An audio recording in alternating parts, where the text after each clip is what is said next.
Good evening, everybody, and welcome.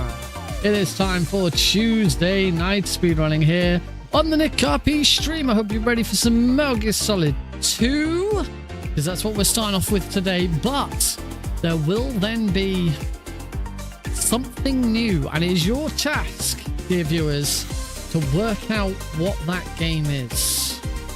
Are you ready? Are you steady? Because we're starting now.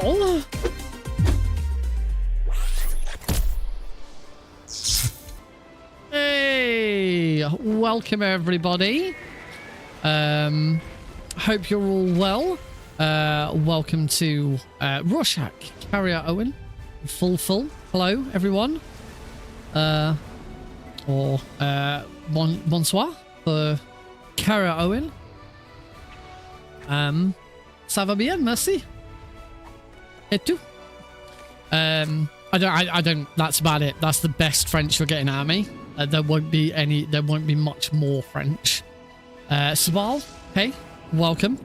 I'm just redoing, Something happened to me last Thursday when I was driving home. I had a couple of miles to go. I looked up and saw a glowing orange object in the sky to the east. Oh, welcome, Cosmic. I was French. London, not far off. Just outside Buckinghamshire, just outside of London. Alrighty, so today, as you can see, we are already set up and prepared for a very wide Metal Gear Solid 3. I think we're gonna just gonna quickly give that. I know exactly what that is. Actually, I don't know why. No, I don't know why that is. What's SR? Name something SR, and I can't remember why I called it that. There you go. That fixes it. Why is that filter called SR? What does SR stand for? I must have known when I wrote this, when I made that filter and called it SR, it was going to be for something. Speedrun? I don't know why it's called SR. I'm just quickly redoing my Blue Sky post because apparently it didn't post. Plus mystery game. There we go. It's alt text. Now if I go back to Blue Sky and find that it's posted it twice, I'm gonna be really annoyed. It doesn't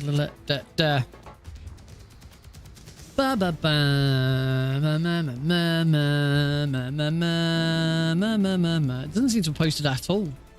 It's gonna get like posted twice, like in an hour or something. Seems like Blue Sky might be having some problems this evening. Alrighty, Metal Gear indeed. If you're watching the vertical stream, all you can hear is Metal Gear Solid 2 in the background at the moment. You can't actually see anything. It's alright. We'll be moving over shortly. In the meantime, enjoy one of the best theme tunes in all of gaming history. This is without a doubt one of my favorite video game themes. It's so good. It might be the best part of Metal Gear Solid 2. And Metal Gear Solid 2 is really good. That's not me trying to slag off Metal Gear Solid 2 and say, oh, the only good thing about it is the music. It's just the music is absolute banging, particularly this track. As Bait. Maybe it's better than As Bait. I don't think it is better than As Bait.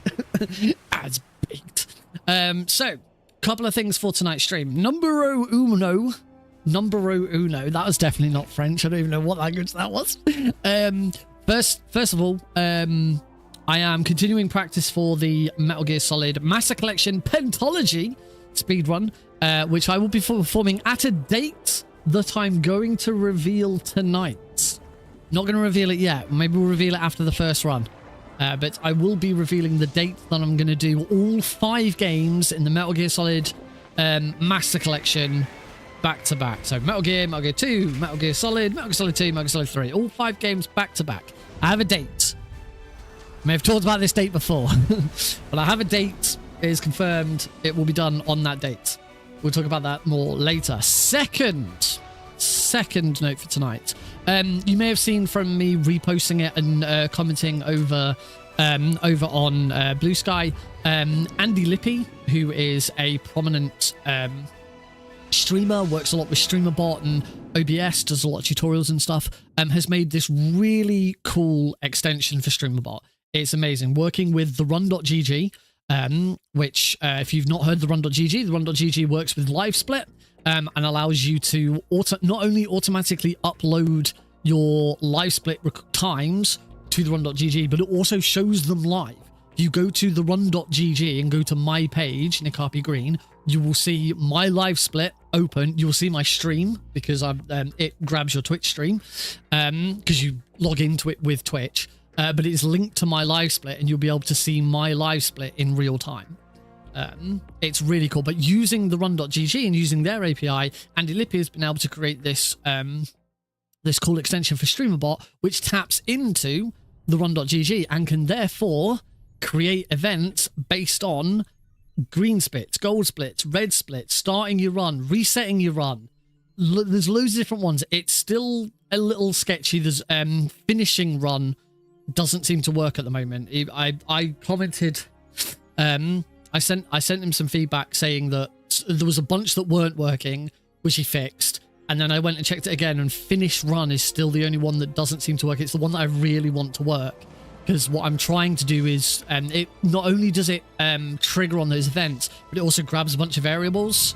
And in StreamerBot, you can do logic statements. So for finishing a run, I'm hoping I can do a logic statement that says that if finish run triggers, check to see if the run time is quicker than my previous personal best, and if so, let's play some sort of PB celebration because it's a PB. Stuff like that. But there are a couple that are implemented. I'm not going to say which ones are implemented. You'll have to wait and see. But there are a couple that are implemented already, and hopefully I'll get this PB one done when I get the chance. But it's you know how StreamerBot works. There's so much stuff you can do with it. So we can affect lighting. We can affect. We can have things pop up on OBS. We can play music. We can play sounds. We can send messages in chat. There's StreamerBot in action right now, thanks to Heidi giving us an Eli bounce. 308. For those who haven't seen Eli bounce before, that is a Twitch channel point reward. Of course, it can do Twitch channel point rewards. Obviously, there is no YouTube equivalent. If I ever got bigger on YouTube and I started getting a lot more YouTube viewers, I would look to do some sort of YouTube reward system as well that can use the same things. But at the moment, it's just YouTube for me isn't big enough to warrant putting all of that work in to build that. But if it's something you're interested in, then give me a shout. I'm not saying go and watch on Twitch because we shouldn't say that, but so I'm not going to say it. So yes, there's really cool stuff over the weekend. I think it was over the weekend. I don't think I had this set up for last stream. You may know I've got new lights. Did I have new lights on Thursday? I can't remember when I put my new lights on. You may see that there's a little trail of pink lights there. You can't see all of the lights very well in this shot. If I swap the camera through, certainly on the main stream, you can see that I've now got more lighting up around my box that's here. Those lights are, I'm looking at the wrong camera now. Those lights are completely controllable by, they're RGB lights, and those are completely controllable. I've not been able to control my floodlight before because it's just a bog standard. It uses an infrared remote. It's not like a smart light. All I can do is switch it on and off because I have it plugged into a smart power plug. But the lights that you see around the boxes, those are fully RGB addressable. And I now have them plugged into the stream, so they will do stuff with the stream. The problem is their TP link. I tried desperately to try and find some sort of TP link. Oh, that's a very good question. There we go. The last person to go over 9,000 was that person. I couldn't see it because it's small on my screen. Maybe I should get it to post a message in chat as well to say who went over 9,000. Where was I? Yes, I tried so hard to find something that could control TP lights from a PC, and in the end, I could only find one solution. I regret it. I hate to have to say it, but I am back on Lumia stream. I am only using Lumia Stream for lighting though. So for those who don't, before I got into StreamerBot, all of my StreamBot stuff was handled by Lumia Stream. All of my overlays were Lumia Stream. All of my chat bots and all of that was controlled by Lumia Stream. And I got to a point where I was just getting sick and tired of stuff not working and it being crap. So I learned how StreamerBot worked. I got into StreamerBot and like the stream's done so much better since because it's so customizable and I've done stuff on my own and it's way better. But Lumia Stream is still the best at dealing with lighting.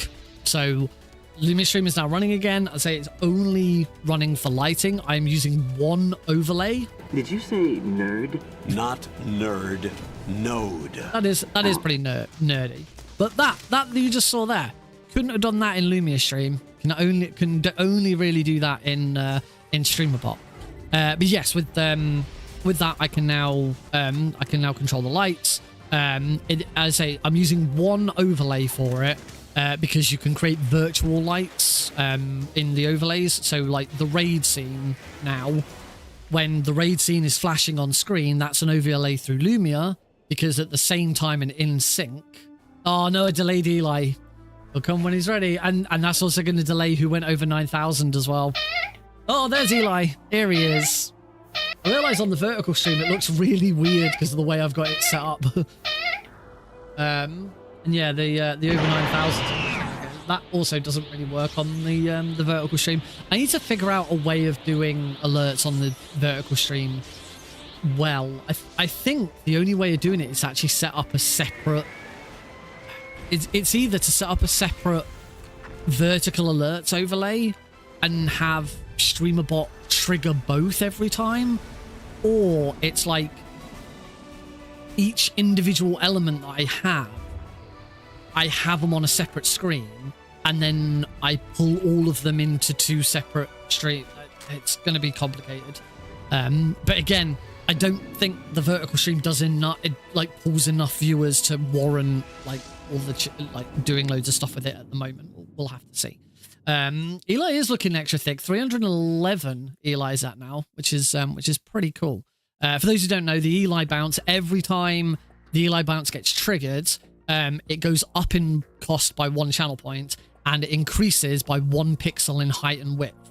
So the more it gets used, the bigger it gets, but the more expensive it gets. Started at 1. I started at 100 by 100 pixels and 1 channel point. We are now at 311. Yeah, so that's all the sort of Lumia Stream lighting, speedrun, live split stuff. There's one more thing that we're going to talk about. Let's get started with this run, shall we?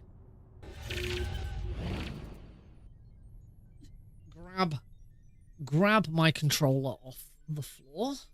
Hopefully, let's just make sure that yep, my turbo is working as intended.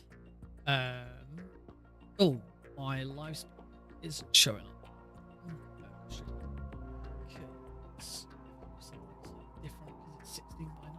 I haven't played a 16:9 game in so long. Ah, there we go. I just have to change the filter on that. There, but it's in a weird spot. I don't know if the filters will do anything. I don't know if the filters will do anything to fix that. I don't want to move it.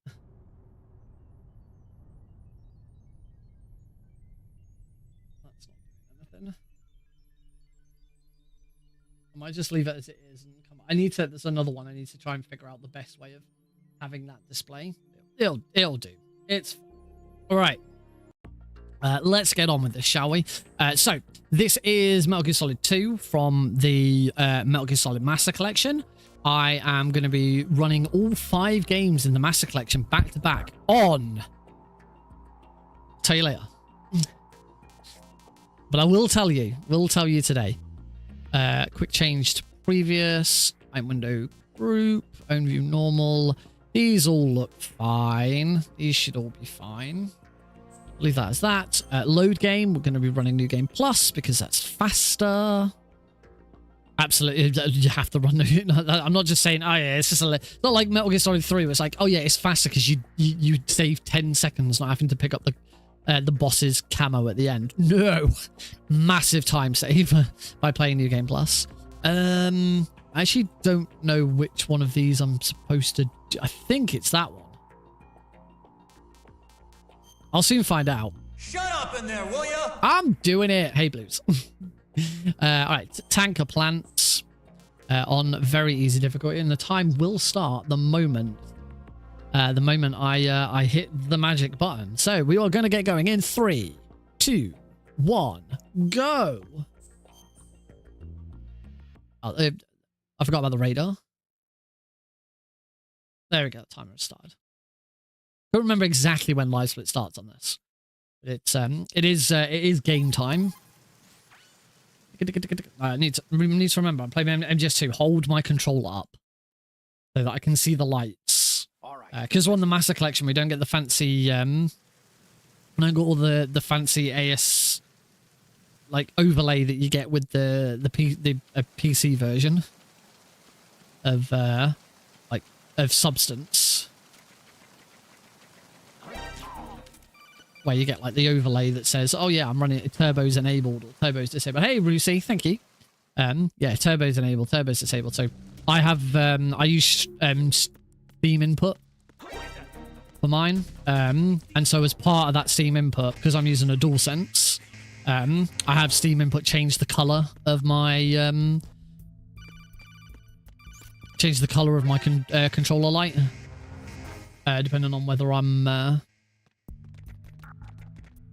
I've got turbo enabled or disabled. Right, and up into Olga. Yes, the 2.0 update is now available for, I believe, all versions. All console versions now got it. Although the Switch barely gets any of it doesn't get all of the updates because it's the Switch version. I got a left side Olga, which is bad for me. I can't do the fast version of left side Olga. I mean, I'll give it a go, but nope, failed.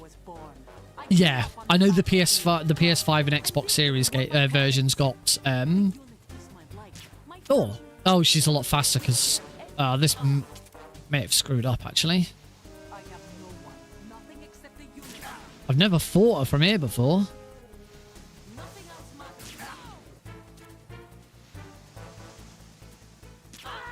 That'll do. I mean, I did it.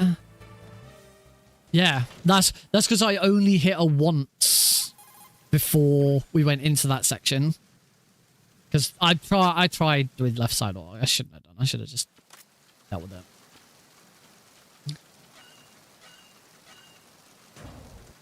Is that the one where like you can like block it out like in MGS3? It's nowhere near as bad in MGS3 as it used to be. Still, you can still do it though. Let's grab some of these nice USP bullets. Oh, I didn't get spotted by that camera. That was interesting.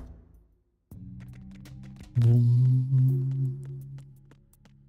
Take that guy out. Boom. Into deck A. Now I get to find out whether or not I picked the right New Game Plus. Did I load the right save? I did load the right save. Oh, remember to. Oh crap! It's the enemy. I need help.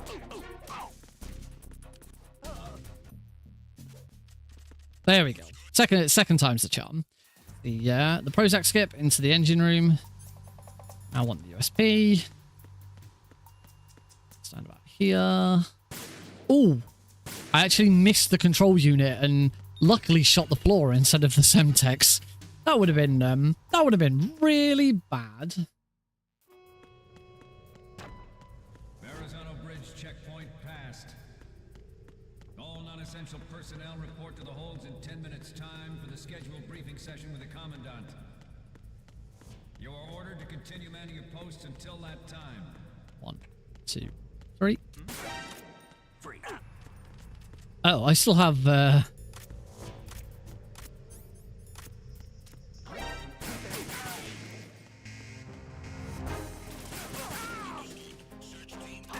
Oh, there's another guard.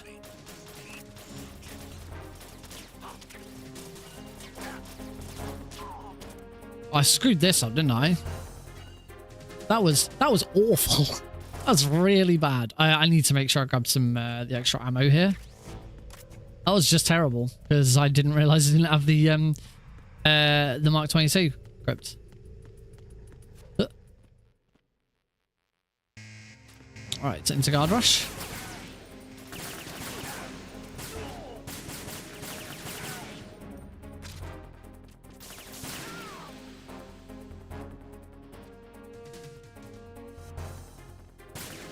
Oh, can never hit that first one. Ugh. Oh, look at that time. Yeah. That's right. I'll lose it all here now. God, it's been a while on it. At the moment, every industrialized nation on the globe knows the specifications for Metal Gear. Worse yet, so do a number of rogue states. Hey, first try. Oh, God. Oh. I got the hard bit. I got the hard bit right. And then completely screwed up everything else. Definitely needed a derust.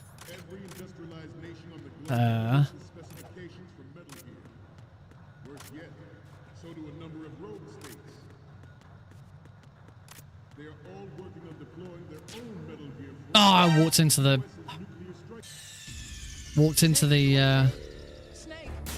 light. Into the projector.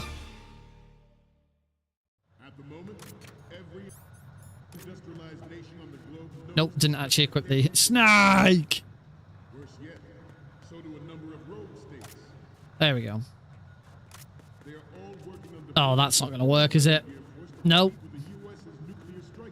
That's gone something weird. Damn it. Come on, Snake. Get down. There we go. It's alright. Clearly I need to practice this. This is the one bit of the game I always really need to practice. Snake 3. At the moment, every industrialized nation on the globe knows the specifications for Metal Gear. Worse yet, so do a number of rogue states. They are all working on the That'll do. That was a bit awkward, but I got there.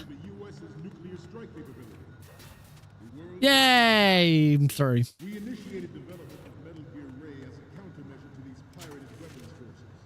The only thing that can stand up to a Metal Gear is, of course, another Metal Gear.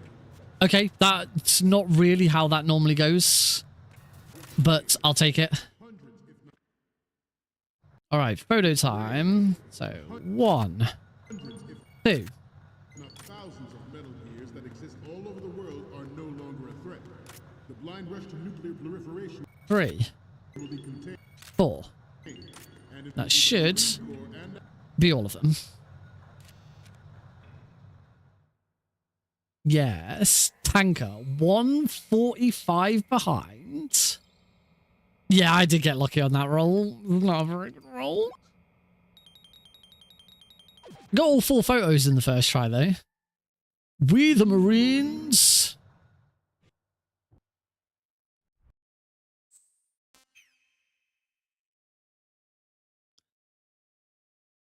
Mash that start button. And we are into the plan. We'll keep going. I could reset there, but with the first one's always a get back into it.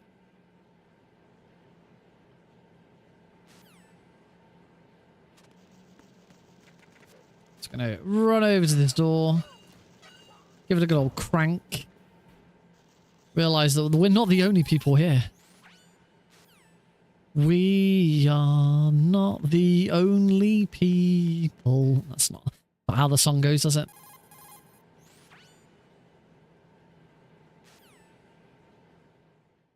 Right, let's get over to that node. That was not a very good jump.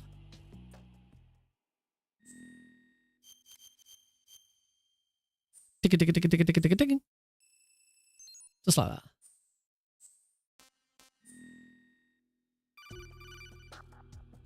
Zhooing. Got to hold select. It was a good year. I don't know why they changed. I'm pretty sure in the original on the PS2 you could put the year, but yeah, ever since like the HD version. In fact, I can't remember if they changed it in Substance. They changed it so that the year you don't actually affect the year. I don't mind people knowing what year I was born. I'm not afraid, you know, or embarrassed. My age is what I am. I'm 35. I was born in 1989. It's a fact of life. Can't change it. Here comes the elevator. In we get. And up we go. I am old.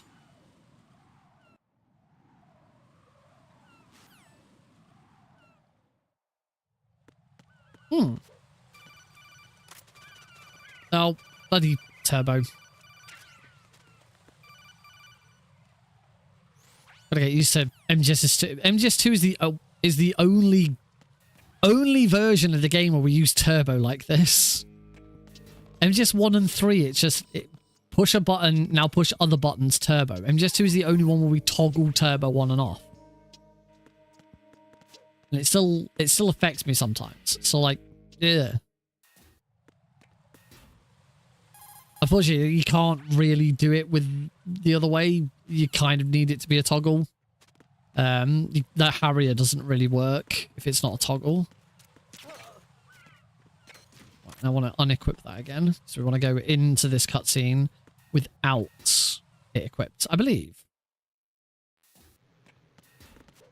It's easier to handle. It's easier to handle A if you're playing the PC release of Substance, because you don't have to, because you get the on-screen display if you set it up. Obviously, you have to. It takes a bit of doing to get that all set up. But once it's set up, it works. It works really well. But it also works really well if you're only playing Metal Gear Solid 2.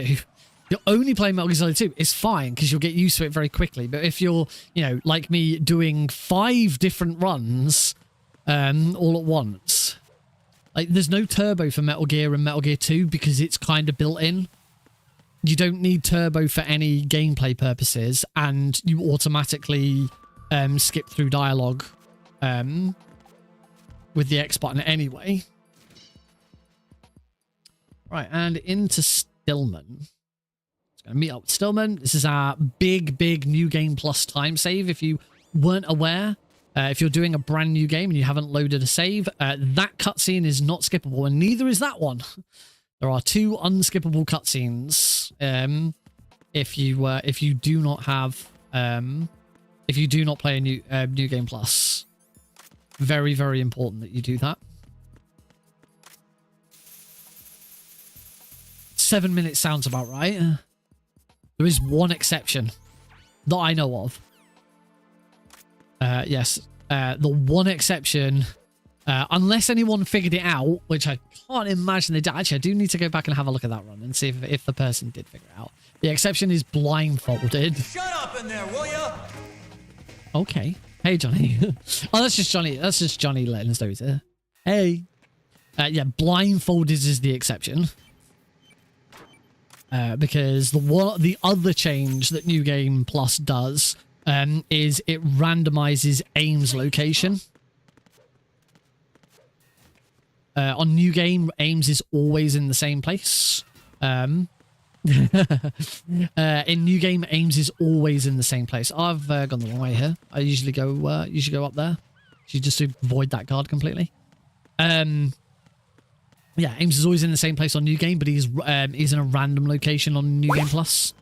Ooh, and we're back on this camera. Yeah, I'm still way more used to this camera. Yeah, so the one run where you don't want that is blindfolded, because you don't want a random aims location.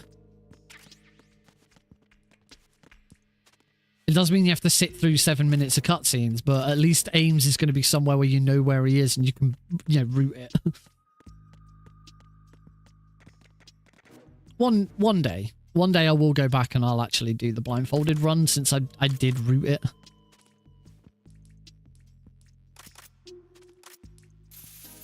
Oh, that was nice. I got the position for that first try. I still need to make something on my screen that tells me which camera's active.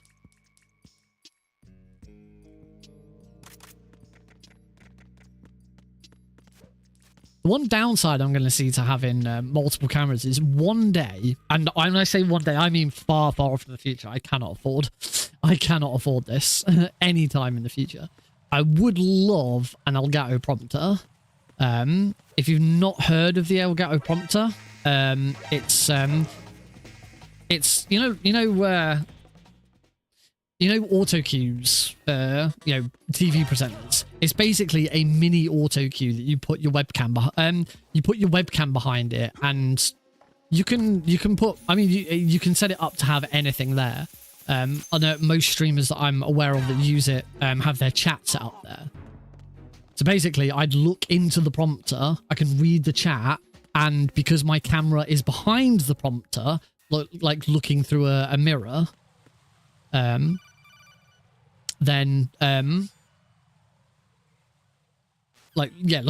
through like one-way glass or something. I can't remember exactly how it works. Then I can read chat whilst looking directly into the camera, which I feel not only would be useful for streams, but it'd also be really useful for, if eventually I do want to go back to making more YouTube videos, but making, where I've got a script, but I can look into the camera whilst I read the script would be really cool. But yeah, if I've got multiple cameras, the prompter kind of doesn't work. Can't move the prompter around with the camera. What I need is some sort of pulley system or hinge where my camera moves. I have the hinge set up to move with from StreamerBot when that happens. None of these things are going to happen. Got another codec call. This is the long one. We learn that Pegleg Pete is a big fat phony. Aye! He's a phony! A big fat phony! Whoops. Oh, that was almost... I got out of that perfectly and then completely screwed it up. Grab cardboard box 3. If you haven't noticed by now, we are doing anti-clockwise, not clockwise. It's anti-clockwise is way more interesting.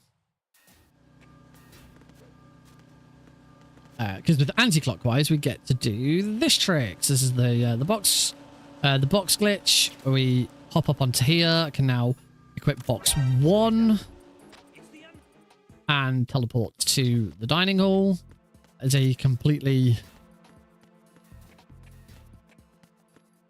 intended use of the cardboard box. Apart from getting up onto the conveyor belt like that, you shouldn't be able to do that. In a bit, Cosmic. Thank you for lurking. Shoot that guy. Don't care about the camera. You can probably tell we don't care about alerts in VE. Alerts mean nothing. Over here.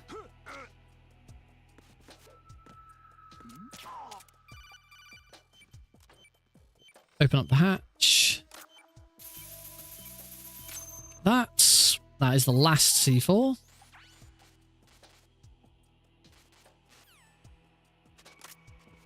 Oh, bloody turbo. Remember to turn turbo off, Nick. Come on. You're good at this, not me. You're good at this stuff. Oh. The timing on me saying I'm good at stuff, and then I managed to go up against a wall and crouch. That's impressive. It's got our next call coming in to tell us that we've now got to go all the way back to the bottom of Strat A. So we're going to do that by moving as far away from Strat A as possible. Because we're going to go back to the parcel room and we're going to use the conveyor belt one more time. One more time, yeah. So, box 3 this time, same again, up to the edge. Oh, right up to the edge, turn, shoot, climb, into box 3, and that takes us back to Stray. And we can head down to the deep sea dock. Right back where we started.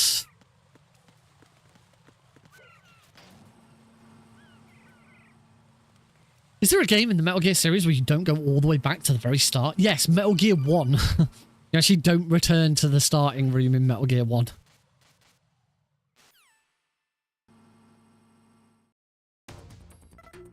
Actually, MGS2, you in the tanker, you don't go back. You don't go back to the start of the tanker. It's just I don't think I needed that. Oh, it's only plant where you go all the way back to the start and further. Where'd you go further past the start?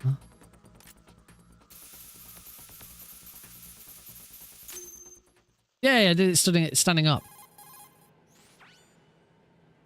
Got my big boy pants on because I can do it standing up. Turbo, come on, Nick. Remember what you do with Turbo, for goodness sake. That was weird. I tried to say for God's sake and then changed my mind to goodness sake and ended up saying godless sake. Godless sake. Alright, now the fake boss fight. 1, 2, 3. Duck, look. And we just got to wait for Fortune to have a bit of a paddy. She's going to shoot the box. She's then going to shoot the forklift truck. She's going to shoot again. She's going to shoot one more time. Then she's going to shoot me. And hopefully she's going to shoot the light. Oh, she didn't shoot the light. It is busy in my mind. I've got a lot going on. Oh, she shot that light.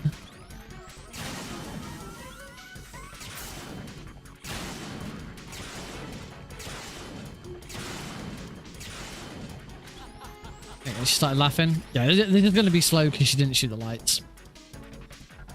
So, whilst we're waiting, I'm going to try to get the thing out that is in my mind that I keep thinking about, rather than saying. So, the final thing for tonight's stream, I've got a notification on Blue Sky. I wonder if that means my Blue Sky post went out and now there's 2 of them. Anyway, that's not what I was talking about. The other thing that I want to do tonight is I want to debut my newest speedrun. A speedrun I learned yesterday. I learned it all in one day. It is a game that I've been playing casually for many, many years. So it's not like it's a brand new game for me or something like that. But I did learn the speedrun in a day. I've been practicing it a little bit yesterday. I've practiced it a little bit today, which might give you a bit of a hint as to the kind of game it is. If I'm saying I've practiced it today, I've been in the office today, but I've been able to practice the speedrun today. How might I have done that? Oh, got hit by the chaff grenades. Never mind. That one, we can get hit by that one. That's not going to be a problem. We're now making our way back over to Strut F, where we are going to fight the Fat Man. No, not Gragas, the Fat Man. His name is Fat Man. He is not a fat man. Well, he is a fat man, but that's not why he's called Fat Man. I should have equipped my cardboard box for that.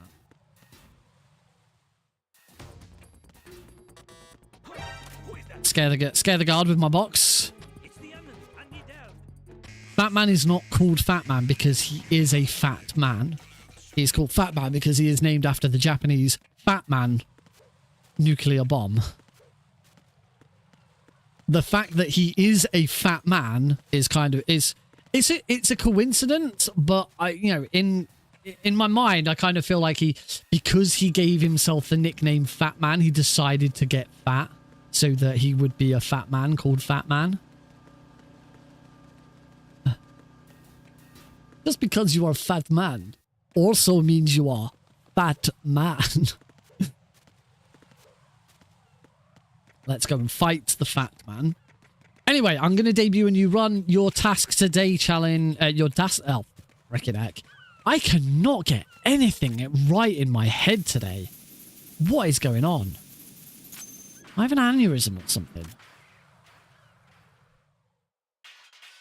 I'm going to come and stand here.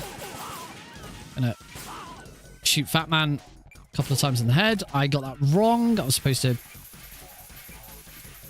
get that... Oh, that's not actually... There we go. I was... Right. Got quite lucky there that he came back. The fat came back. The fat came back.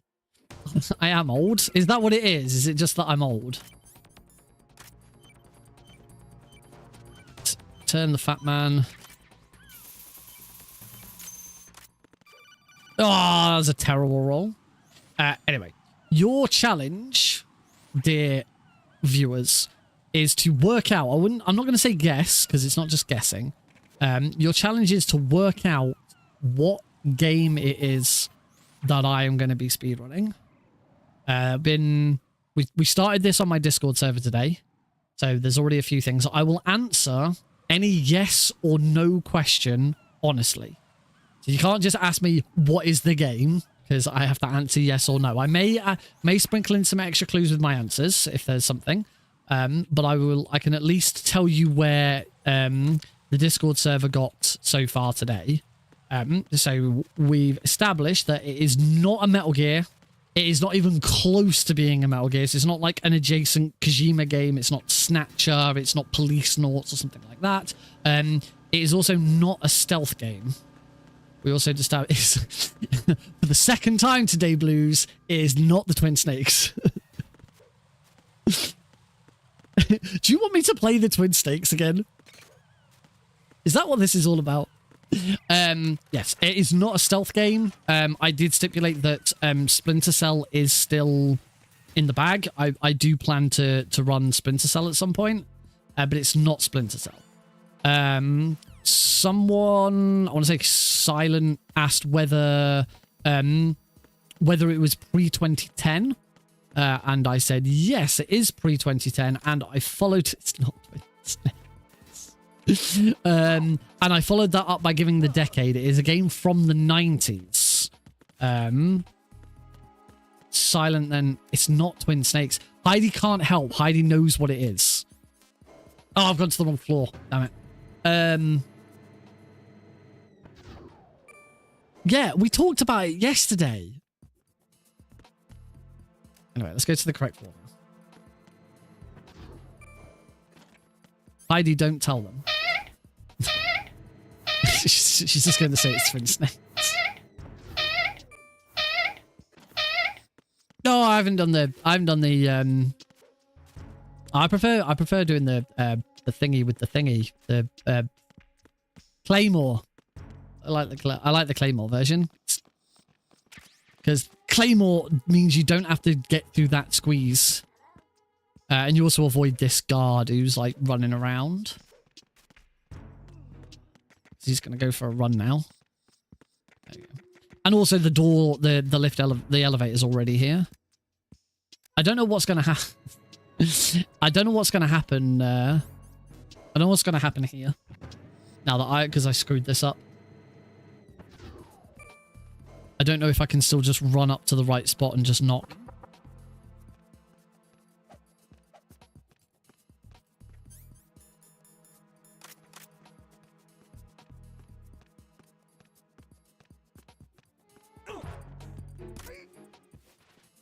Okay, that kind of worked. Wasn't quite what I was going for, but it worked. You are cleared to enter. Welcome to Pizza Planet. Right, now we need to find Ames. So Ames is going to be one of these dudes. That's not Ames, is it? Where is he? Come on out, Ames. There he is. Click the D mic. You're Ames, aren't you? Ames always looks the same. At least we have that. Steve-O! I'm Richard Ames. King! That man is dead!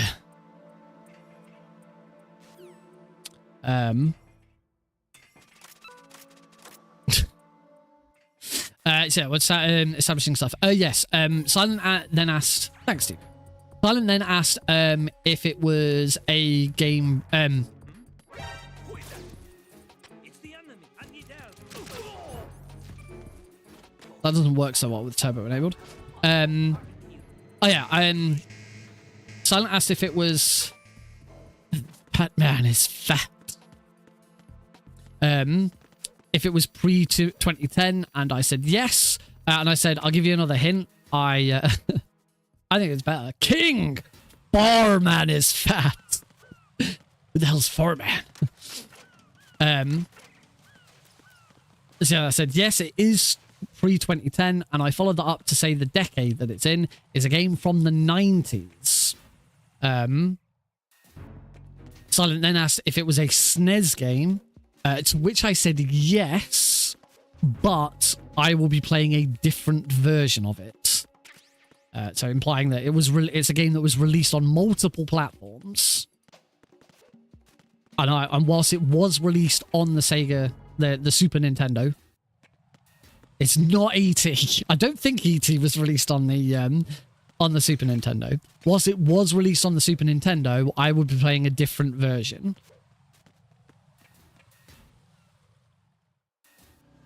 I didn't stipulate which version I will be playing, but to be honest, if it's on the Super Nintendo, that probably narrows it down a little bit. You could probably work out a few different consoles that were around at the same time based on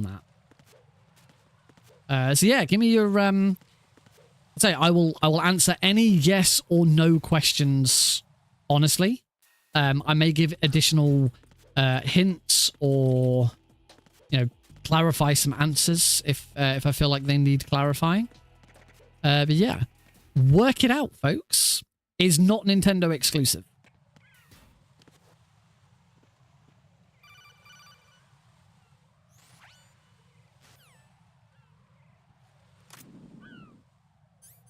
Stand here and equip PSU-1. Oh, I shot the unit. It's not. It's not TTS. Also, TTS is Nintendo. TTS does not fit. I don't think TTS correctly fits any stipulation that I've made so far. It's not pre-90. It's not from the 90s. It is Nintendo exclusive. It is a Metal Gear game. It is a stealth game. Yeah, I don't think there's a single stipulation so far that Twin Snakes actually meets. Oh, chaff.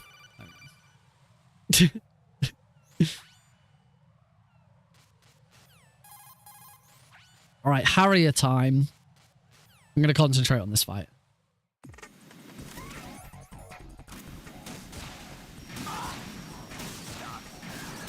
Oh, bad.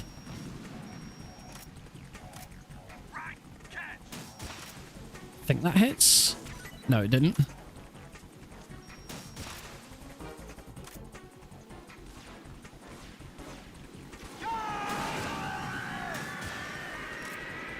Not a great. This is a really bad Harrier fight. This is awful. Really bad. I'll let you go out in style. Oh. Oh. Oh, that didn't even hit. What do you mean you'll take care of it? I'm dealing with it. There we go. That was god awful. If I bop someone on their head with it, will it leave a print? Yes. I think. Ah, save boss. Ah.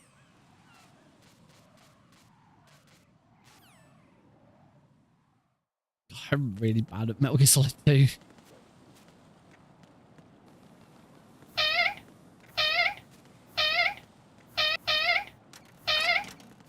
I never got the timing for that down. I really should watch a video to work out what the timing for that actually is.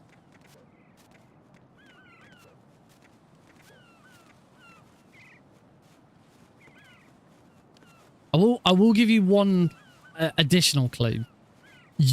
For most people, I would think, once we start narrowing it down, you're probably going to need the help of the internet to work it out. I should say it's not a particularly well-known game. Oh, I forgot to throw a shaft like instantly. This is gonna fail because I'm gonna get shot. Will I be able to hear it from my toilet? Right.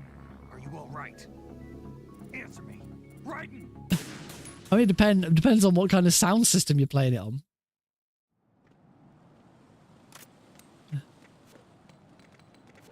I can hear it. I can hear it from my toilet, but there's a specific reason. Jesus Christ, Blues. I've just heard hide for me about that toilet. that toilet get clue. Just heard hide in the corner of my ear. Go, what? She'll figure it out eventually. Let's throw another chaff grenades. Blammo. And roll. Roll. Roll. Roll. Roll. Oh, I need to do the new trick. Can I still remember how to do it? We will not change the plan because of your There we go. feelings.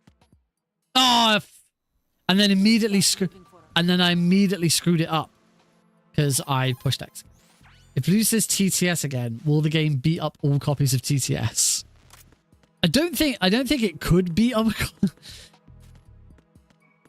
I'm just gonna say yes. I'm gonna go with yes for that one. Oh, I got that new skip wrong. Master Collection exclusive skip. God, this game needs some work, doesn't it? It was always the weaker. So this is always the one game that I really struggle with if I've not played it for ages. There's a reason why there are Metal Gear runners who like only run this. Because that exists. There are, if you certainly sort of the old guard, as you might call them. There were Metal Gear speedrunners who would literally play this, run this on very easy religiously, and that would be it. That would be their only speedrun, which to me sounded incredibly dull. But each to their own. I don't think I could play the same speedrun over and over and over again. We've managed to avoid drowning. Oh, we have once. We have for the easy bit. We haven't for the difficult bit yet. Does the main character from the game have a catchphrase? No. That's what I do all the time. What, play the same game over and over and over again? No, I don't. I play lots of different speedruns. I'm doing 2 tonight.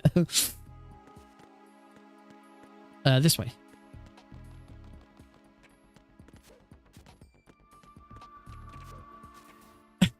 Again, I'll raise you the fact that I've already said that the other game tonight is not Metal Gear. I run up Metal. Klonoa. Oh, the speedruns have I done? Spyro Enter the Dragonfly? Castle of Illusion. Wacky Races starring Dastardly Muttley. Choo Choo Charles. It's definitely more. I've definitely denied it. I have no idea, Brucey. My guess, 99% of people, I would imagine the answer is no. But I could be wrong.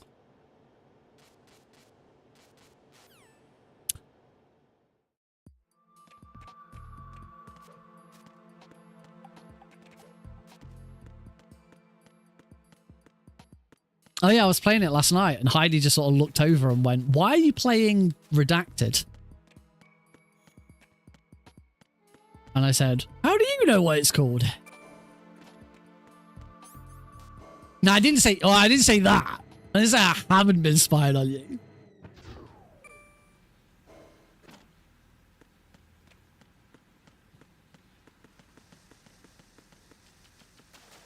Did you say nerd? Not nerd.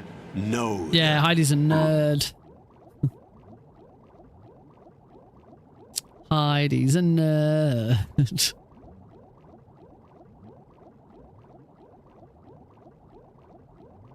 Welcome to the club. Heidi's been a nerd for years. I didn't need me to become a nerd. I just sort of unlocked her inner nerd.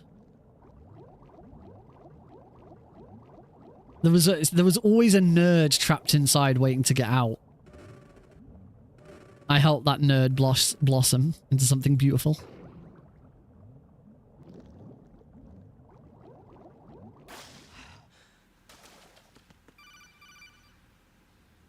Joing? As you can probably guess, we're not doing swim glitch. No siree. No thank you. Right, Vamp. Vamp should be a blinking you miss it. Blinking you miss it. Boss fight, and it was.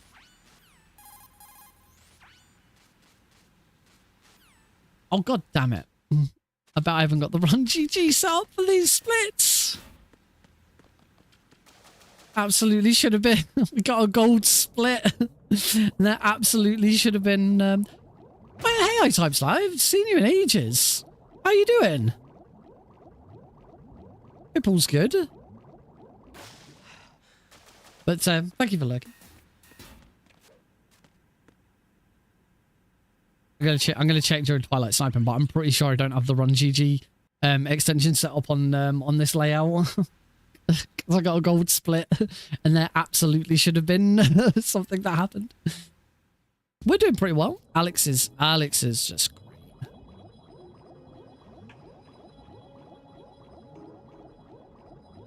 His favorite word is daddy, or oh dear. If it depends on the day. Sometimes it's daddy, sometimes it's oh dear. It's like oh dear, oh dear, oh dear, oh dear. Now, we got a report from his nursery today, and they mentioned the fact that he keeps saying, oh dear. They didn't mention that he says daddy. Which I was a bit disappointed by, but yeah. They say he just babbles all the time, or he just says, oh dear, oh dear, oh dear. He's so close to walking. He's so close. I love him. My little champ.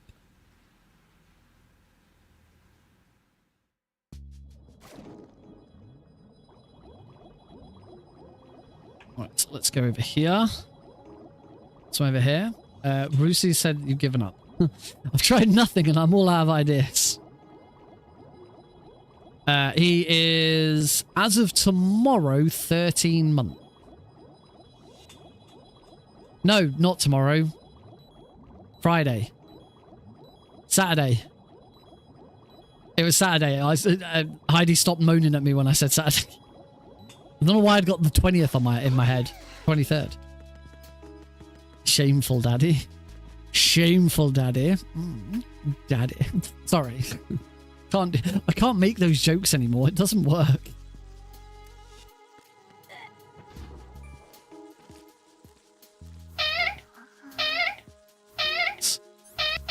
Up we go. Punish me, shameful daddy. As I said, that's I'm kind of hoping it will be soon. You know, he can hold himself up. He pulls himself up on the side, and we've started trying to encourage him to like walk between us whilst we sort of hold on to him. Oh, that was close. But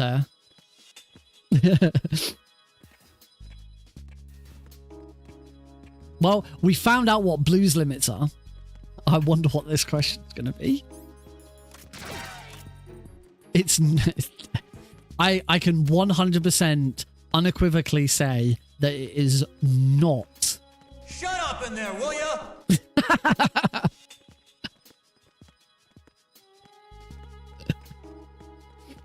Okay, that was weird. Oh, I'm worried. The thing that I'm kind of worried about is that because he's at nursery like 5 times a day, 5 days a week. Oh my god, my head is just like all over the place tonight. I'm like brain farts every second. I am kind of worried that some of these things are going to happen and we're not going to be there. But it kind of the risk we have to take because we both need to work so that we can live.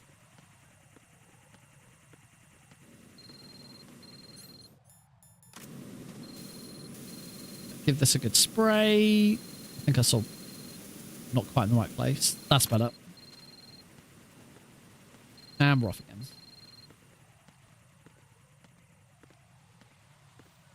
Yes. We need to work so we can afford his nursery. So that we can work. Horrible cycle. Oh yeah. Oh, we get quite regular updates on what he's doing.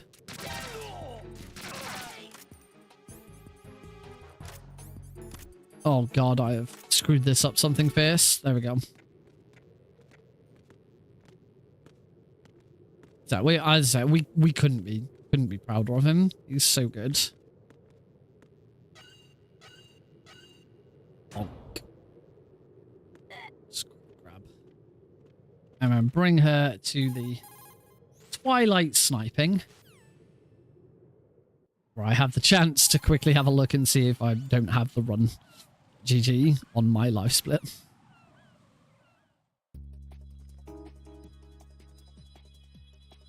And we get to chill out to some of the nicest tunes in the game.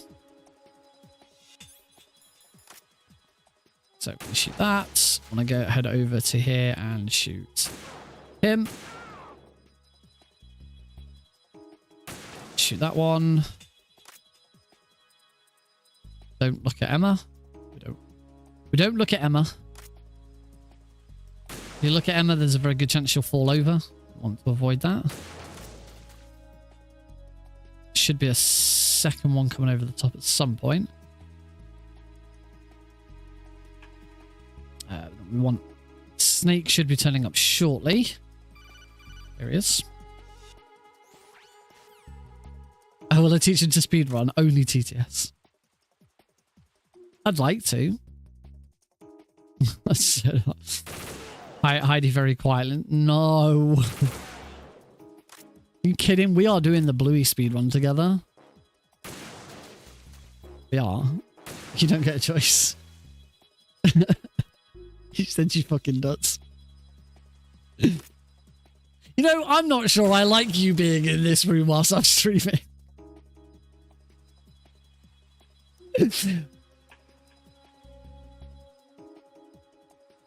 Heidi's playing League of Legends. Is it cool to hate on League of Legends at the moment or not? I don't know. I'm playing League of Legends. I have given up on the current set of TFT though. I'm done with the game. It's driven me nuts. I've just realized I can't check live split because it'll pause the game. I don't want to do that. Or do we? Is it worth just doing it now? Just to quickly check. Which was a setting so that it didn't pause if you unfocus the game. Sadly, that is not a thing. Not in this version, anyway. How do you hate LOL? It's a video game. I love League of Legends. Admittedly, I haven't played Summoner's Rift in years. I exclusively play TFT and ARAM. I'm not a big fan of playing Summoner's Rift on my own. Like, when I had a group of friends that I played with, I was, you know, constantly playing Summoner's Rift. I used to get bored of the amount of ARAM they played, but now I, like, only play ARAM. Oh, it's one that I always mean to go back to, but I just know that I'll be nowhere near as good as I used to be.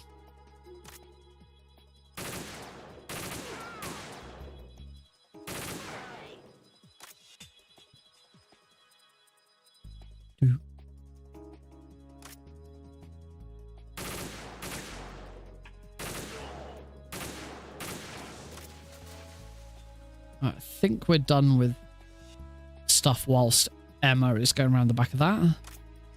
I don't see anyone else. Nope, should be good. Keep going, Emma. Keep going. Subjects of League of Legends, though, have been loving Arcane. Season 2 has been fantastic. I'm up to date. I've watched Act 1, I've watched Act 2. I won't spoil it in case anyone here is planning to watch it and hasn't watched it yet. Highly recommend it. I'm not sure whether I prefer it to Season 1 yet. I'm loving it, but I find it's a little all over the place. Compared to Season 1 seemed a lot more defined.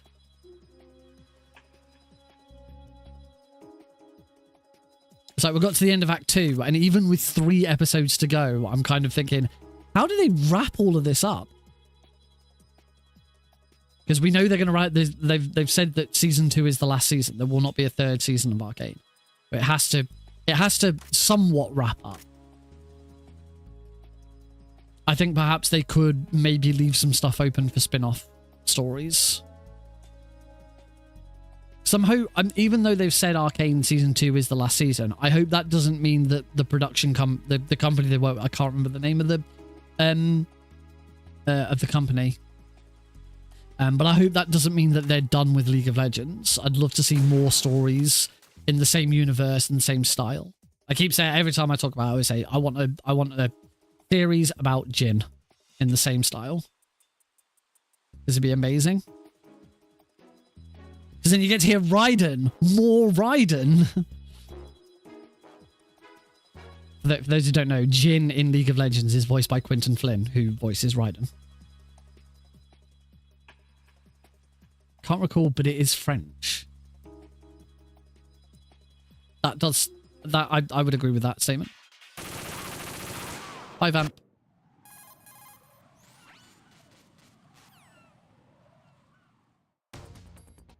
Into the parcel room. Bum, bum, bum. Zwing. Right, we've got to move. Emma is losing blood quickly. She's dying. We need to get there before she dies.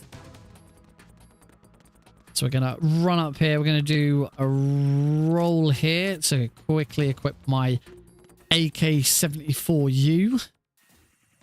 I'm going to run up here and blammo. Shoot that. Run over here. Do a roll. Do another roll. Shoot that one. Another roll. Fortiche production. Oh, the big test. Oh, look at that super smooth frame rate. Beautiful. When I was running it, last time I was really looking at MGS2 extensively, was when I had the old Shadows filter, which absolutely tanked the GPU. And I get to there with the bugs and the GPU would just completely screw out. Oh, I can alt tab out here. Let's check stuff. You know this fellow? Oh, my Blue Sky post never actually went live in the end. Oh no, it did. It just went live twice. Delete one of them. High concentration of cerebral implants. Have they altered your memory too? Run.gg.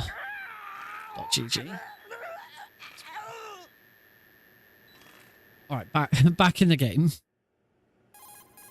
Zwing. A very brief moment to do a couple of things. I didn't do the thing that I really should have done. Olga, you can't keep this up. They're bound to find you. Listen. I'll free you in a little while. Brace yourself.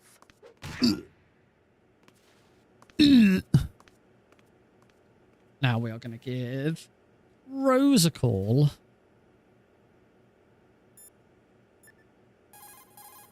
Zwing.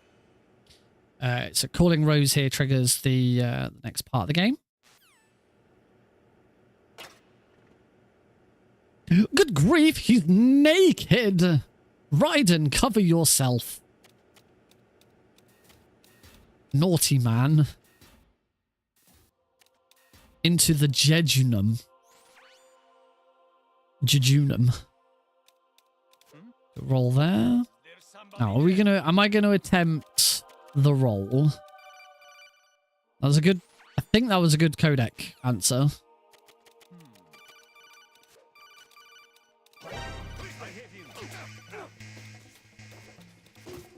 Okay. I didn't get the roll, but I at least got over that. That's the important bit. Getting over that gap.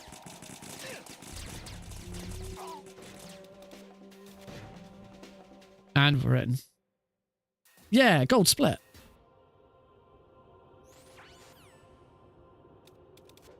Up here. And now we just need to answer a bunch of codec calls. It's this one. Answer this one.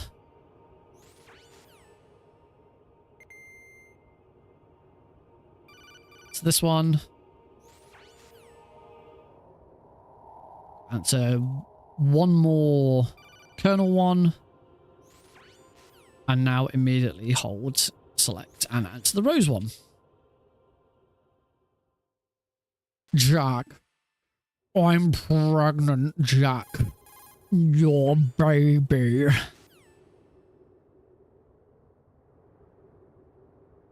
See, Jack's scared and he's worried that like that Rose like proper glitches out just as she tells him that she's pregnant. But that's how it happens. Like I should know. When Heidi found out that she was pregnant with Alex, that's how she told me. She like walked up to me, hands on my shoulders. Nick, I'm pregnant. Your baby. That's just how women do it. It's the like, I don't know what it is, hormones? Who knows?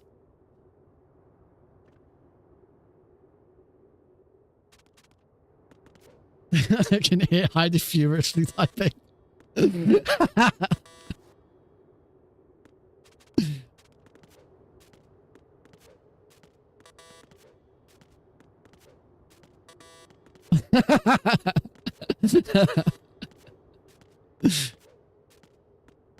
Oh crap.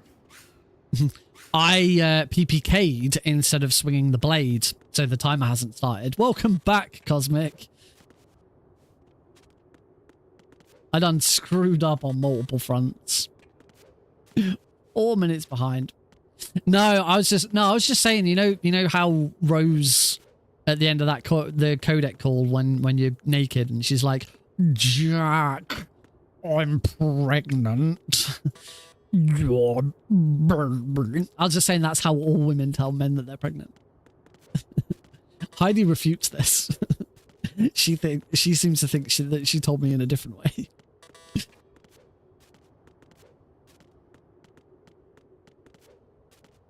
There we go. That helps if you swing the sword. There's going to be a massive time loss when already massively behind run. God, this run needs some progress. Ba-bum.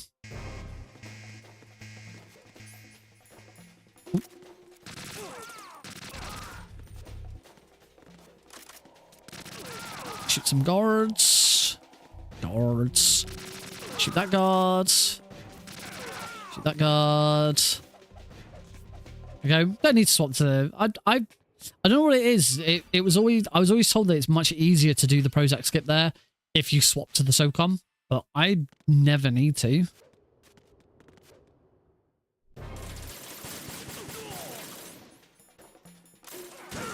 Oh, that was kind of nasty.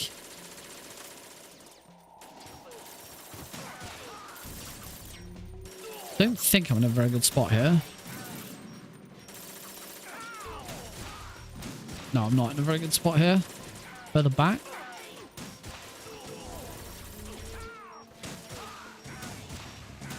That's better. There you go. I'm locking onto every guard now that comes through the door.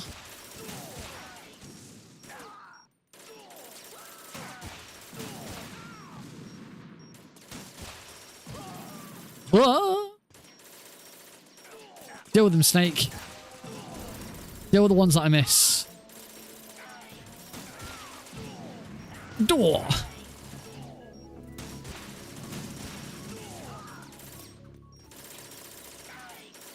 done, aren't we?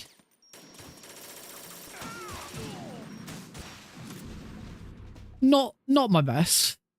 It came as a complete surprise. You haven't even been when pregnant. Ocelot discovered What do you call? S3 How did our data child come about? Not a bad idea, though. I just, we have a child. Fire to fight fire, creating the perfect Fire to fight fire. It's, solid snakes. not a great plan if you're a firefighter.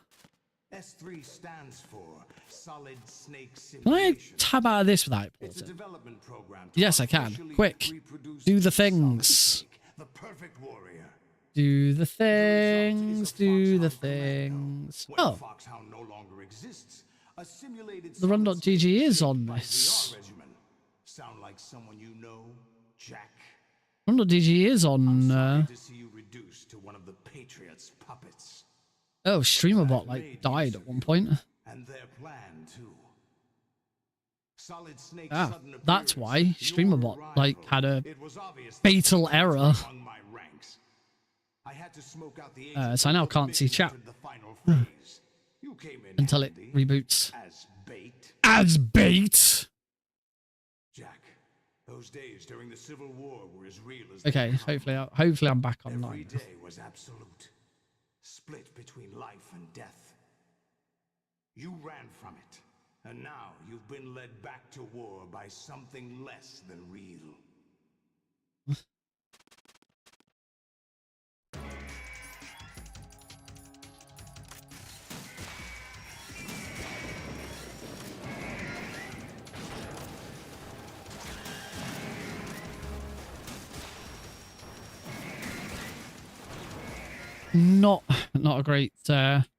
Not a great Ray. Are you awake yet, Jack? Yeah, it didn't. I'm really sorry. As I say, StreamerBot just decided to die at that exact I moment. underestimated you. Just trying to get everything back to what it should be.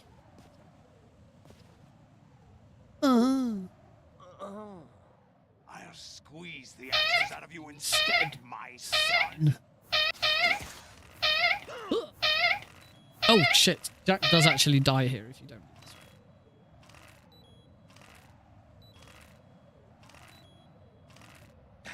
Emma's worms. What are you Good enough. doing here? You know he doesn't know anything. It's not him I want the answers from. We are gonna watch a cutscene for a moment whilst I fix everything. What do you mean? That's not your business. Right. Hopefully we're good again now.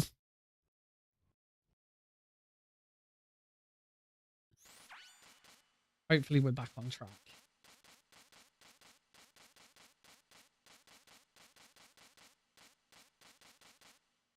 We'll find out in a bit. Well, don't worry, we're not going to watch the credits. We're not going to sit through the credits for this awful, awful run. Not worth it. A few more of these cutscene credits. So much dialogue. Yes, lots and lots of dialogue. Hey, Rorschach.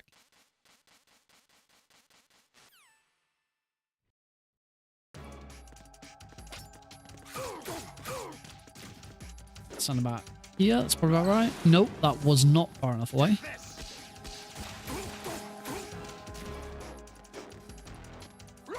Oh, what? Still too far. Still too close.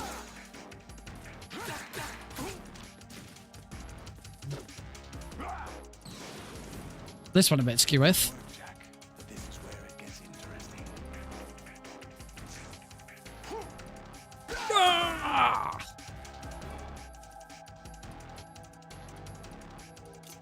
Let's me what if he's more deadly. If he's more dead, oh wow!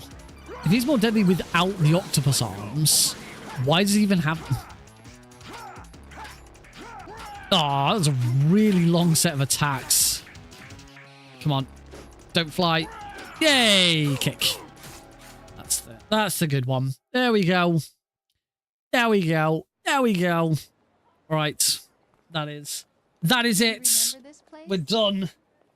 Of course. 5.5 minutes behind. First met. Not great. I remember now. Not a good run at all. Today is the day I met you. Right.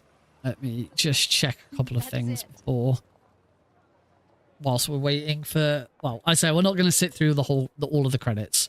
Da, da, na, na. Ba, ba, ba, ba, ba. Right, that does seem to be. Yeah, we did it.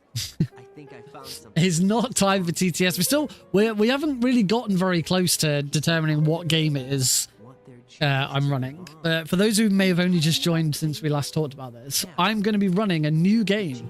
We're going to do another run of Metal Gear Solid 2, and then I'm going to debut my new speed run, and it's up to you guys to work out what that game is. So far, we have established that it is on the it is a game that was released on the Super Nintendo, though I won't be running the Super Nintendo version of it.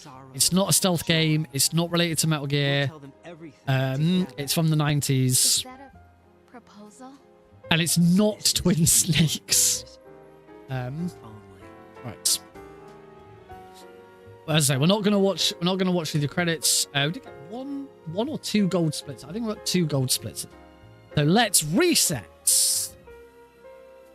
Reset! Yeah, it works now.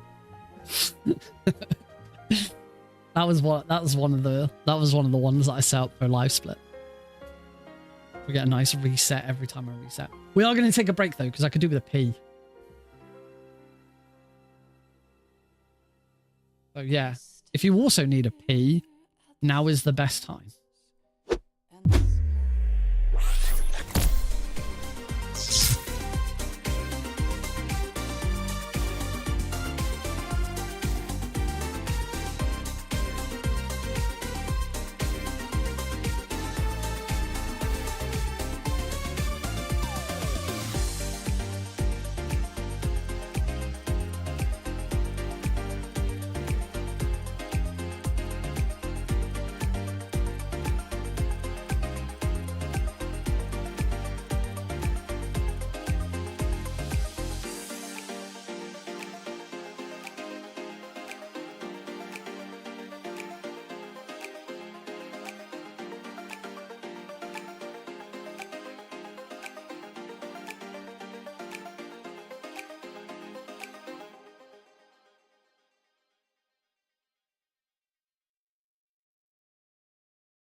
I'm not quite sure what happened with Spotify. Spotify just closed all of a sudden. It was really weird.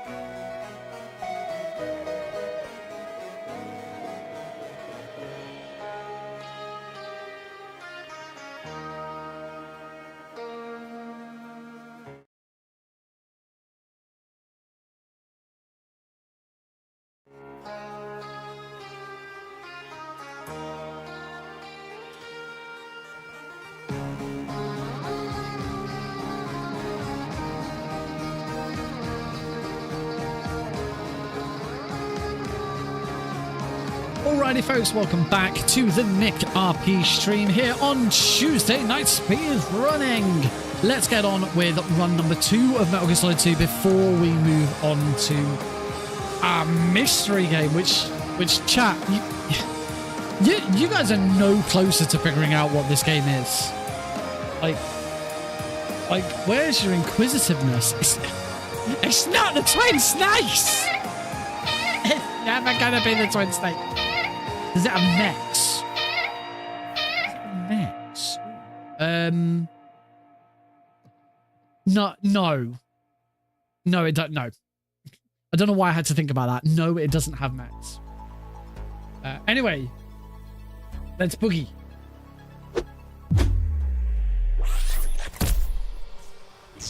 Liquid. It's not far. Snake. Oh. Did you like my Deagle. sunglasses? Oh yeah, Steve-O changed the camera during the break. Welcome back, everybody. It is not Final Fantasy VI. I will follow that up with it is not a Final Fantasy game. So far, the things that we know is it's not a Final Fantasy game. It's not a Metal Gear game. It's not a stealth game. It was released in the 90s. It was released on the Super Nintendo, but but I won't be running the Super Nintendo version. It was on multiple different consoles. It is not Nintendo exclusive, and it's got absolutely no relation to Kojima at all. So it's not like Snatcher or Zone of the Enders. I don't know if that's where Rorschach was going, because I have done Zone of the Enders. It is not an RPG. It is not Golden Sun. It is not Secret of Mana, and it is not NBA Jam.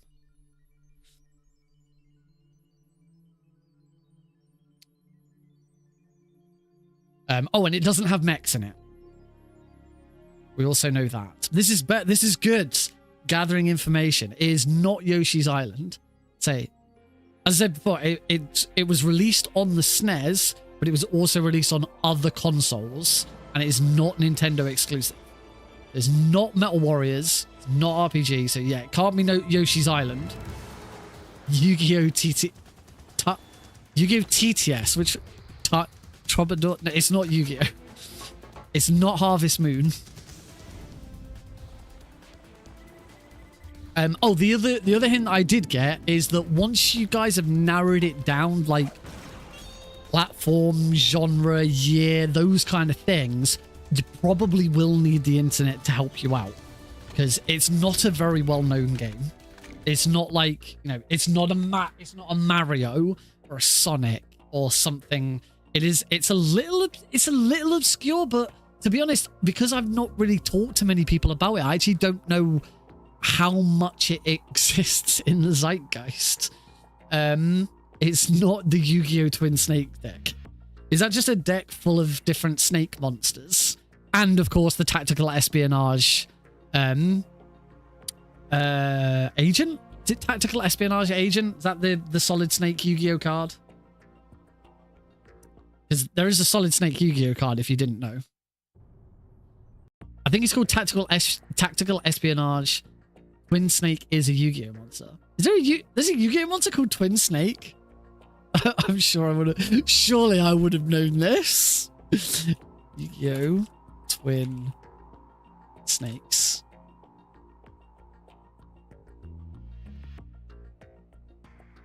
Is it twin? I see twin-headed snake dragon. Uncharted Waters 2. I've never even heard. I don't even know what that is. I've never heard of whatever that game was. When I put in Yu-Gi-Oh! Twin Snakes, I just get loads of Yu-Gi-Oh! And Twin Snakes crossover stuff. The MGS archetype. Oh, sorry. The official Konami blog literally references Double Helix as the Twin Snakes. Spiral Double Helix. Yes, the artwork of this card may possibly be a reference to Metal Gear Solid The Twin Snakes, whose cover depicts the main protagonist Solid Snake and main antagonist Liquid Snake, who were cloned from the same man. I've never heard of Spiral. Spiral seems to have nods towards James Bond as well. Oh, that's why I've never heard of Spiral. It's a Link monster. Oh yeah, I see the resemblance to Twin Snakes. If anyone's interested, here is the Yu-Gi-Oh card that kind of looks a bit like the cover of Twin Snakes. Spiral Double Helix. Oh, great. Let's look at the image. I just want to look at the image.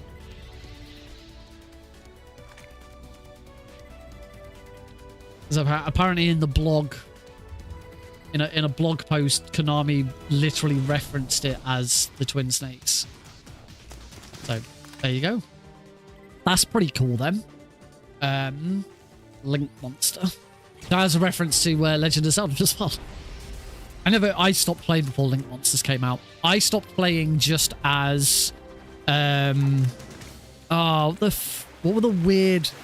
were the monsters that could also be spelling trap cards called? Can't remember. MGS2 intro was showing the double helix while you talked about that. That's good timing. Oh, what were they bloody called? What were they stupid? What, the ones nobody liked and the mechanic was so dumb that they had to completely rework it because it was too dumb. Oh, I can't remember. The one after Ixies and the one before Link. Pendulum. Thank you, Heidi. Did you check? Wow, Heidi. I thought Heidi had looked that up, but Heidi remembered that it was Pendulum. Heidi did used to play Yu-Gi-Oh as well. In fact, you don't play Yu-Gi-Oh anymore. She just said, what do you mean used to? Didn't play it anymore. In fact, was it Valentine's? No, your birthday? Yeah, her first birthday present from me was a Blackwing Yu-Gi-Oh deck. Super Poyo. Delayed nerd now. Nerds. You do still have that Blackwing deck. I have a Dark Magician. In my cupboard. Can't see it on the. I can't see it on this camera. I got to switch cameras so you can see it. In fact, you probably can't see it on the other camera. If I can find the bloody. Where's the switch camera button? No, there it is. Can you see my Dark Magician? Yeah. Oh, you can't because my microphone's in the way. There he is. Oh no, wait. No. Sorry, no. There's Dark Magician Girl and Yugi. Klonoa Daughter Phantomal. It's not a Klonoa game. The word Klonoa was it's not Tetris. Klonoa. Yeah, it's not a Klonoa game. Klonoa came out long after the Super Nintendo. It is Yami or Artem or Pharaoh, whichever you wanna go with. Right. Before more mints. I'm not sure what that means. Right. Before we get started with the second run, I will not reveal the hidden game, the mystery game. More hints. Sorry, more hints. That makes more sense. It's not TTS. On all of the places where I announced that I was going live, so Blue Sky, Twitter, various Discord channels and stuff, I did post my usual thumbnail for the stream, and there is actually a picture from the game on that thumbnail. It's really obscure, it's very small, and it's only one little bit. So unless you absolutely know what it is, it probably won't be that much help, but that is the next hint I'm going to give. So there is a tiny little bit of information there. Oh, hey, like, look how chunky he's gotten. He's so big. There he goes. So yeah, that's your next bit. But can I give you another here? I'll give you, okay, since we got as far as saying that it was on the SNES, but I'm not running the SNES version, I am running the Sega Mega Drive / Genesis version. It was also released for, I think it was released for MS-DOS first. It was also released on the Amiga, and there have been loads of re-releases. Like, I've got it on Switch, I've got it on PC, and the fact that it's the Sega Mega Drive version is how I've been able to play it at work whilst on the train, in bed, because I can run it on my Vita. It works perfectly fine on my Vita as well. It's not Zombies Ate My Neighbors. So at this point, as I say, it's a very obscure. It is a reasonably obscure game. You might want to like try and narrow down like genre and style and things like that, and then once you think you've got enough, go right. Let's have a quick look online and see what we can figure out. Yes, it's sort of an action platformer. It's not a platformer. It's not like Crash Bandicoot style platform. It's not like a cartoony platformer, but it is. There are a lot of platforms and movement around, but it's sort of action. Actually, what I'm gonna double check what the actual. It's not a treasure type game. No, I'm gonna check what Wikipedia officially suggests the genre is, because I don't want platformer to send you down the wrong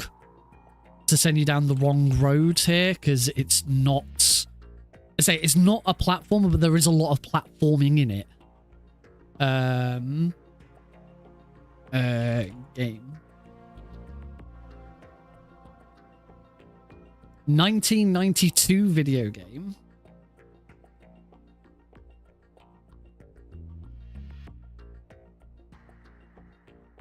Cinematic platformer is its official genre. Cinematic platformer. It's not Terminator, but it's not Demolition Man, but I fucking love Demolition Man. It's one of my favorite films. Demolition Man is such a good... I can't believe I've never played the Demolition Man game. Demolition Man's one of my favorite films. Love it. But you're kind of in the right... It's not... I'll give you this next clue. It's not based on a film. It's not based on a film. It's not based on a TV series. There wasn't a TV series or film that came out of it. But I will say you're kind of in the... You've gone for sort of futuristic science fiction. It is that kind of genre. So it's not Prince of Persia, because that is in the complete opposite direction. But it has similarities to Prince of Persia. In fact, it has a very, very big similarity with the original Prince of Persia. Prince of Persia and this game... Boom! He's done it! Rorschach has got it. You are correct, sir. Wow, where did you pull that from? It is indeed Flashback. Also called Flashback: The Quest for Identity. It's a Sega Mega Drive, SNES, MS-DOS, Amiga game. Be right back.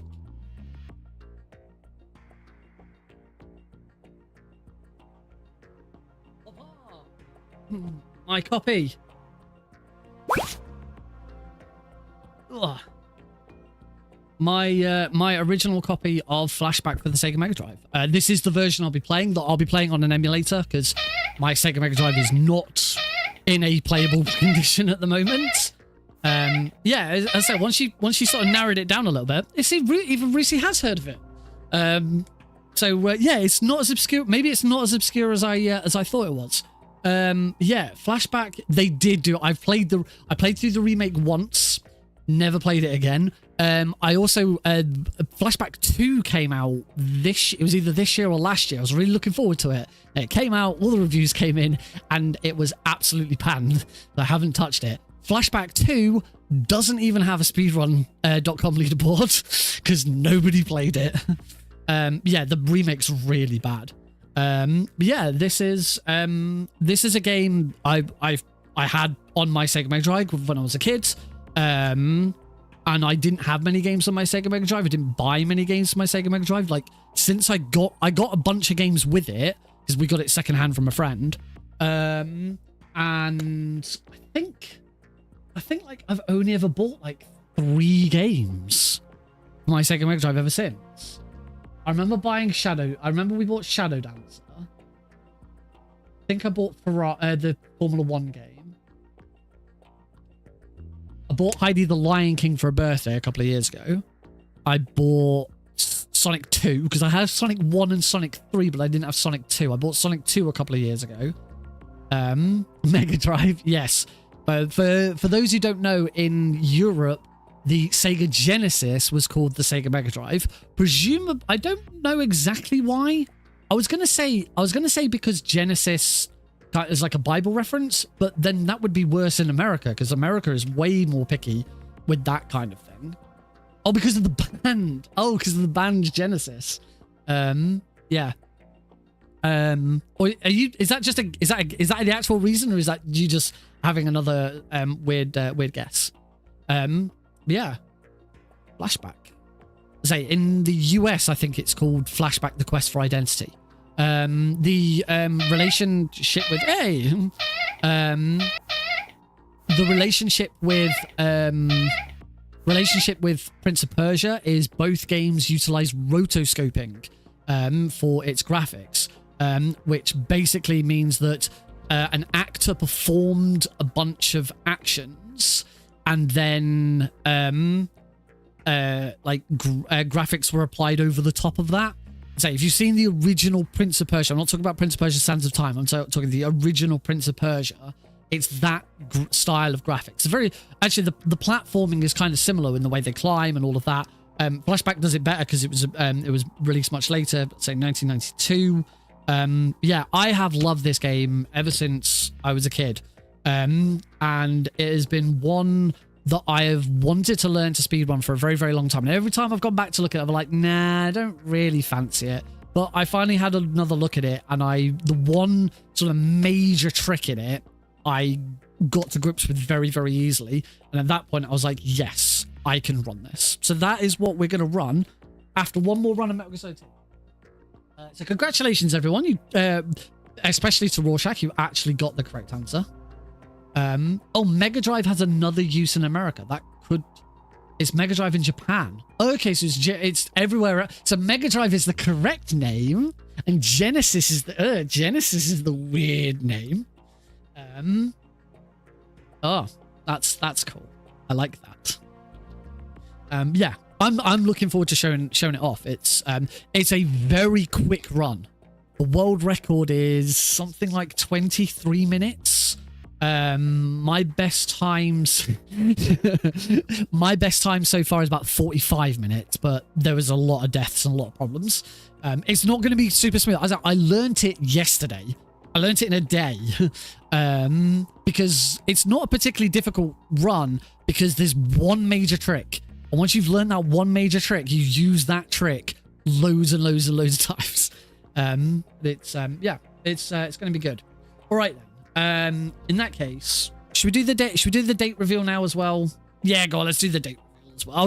That's what I was gonna do before we started this run, and then you got the right game.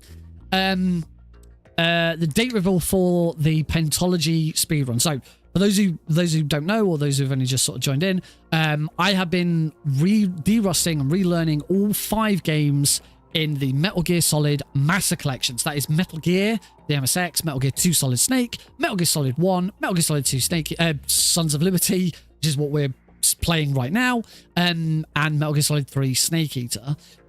All of this has been in an effort to prepare myself for the Master Collection Pentalogy. It's an official speedrun on the multiple Metal Gear speedrun.com series.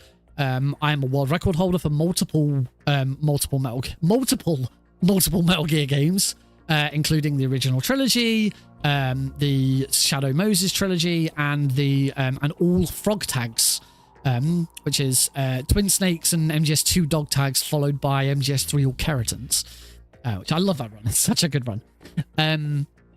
So in preparation for that run, I've been doing all of this derusting, but the time has come. I've finished the derust, and we're going back and doing individual little bits of practice.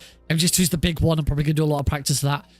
I have also got a couple of marathon runs involving Metal Gear Solid 1 and the trilogy. I've got a trilogy run of a really, really longathon. Blues for the Red Sun is going to be commentating alongside Metal Gear Solid. There is still space for other commentators if anyone does want to join in on that.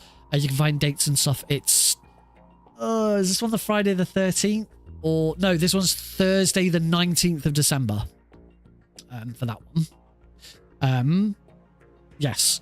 Friday the 13th of December, I'm running Metal Gear Solid console any % for Fireside Pride.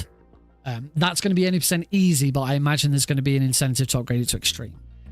So yes, all of this in preparation for this 5-game run, but I needed to do the 5-game run at a special time. I needed to set aside extra time.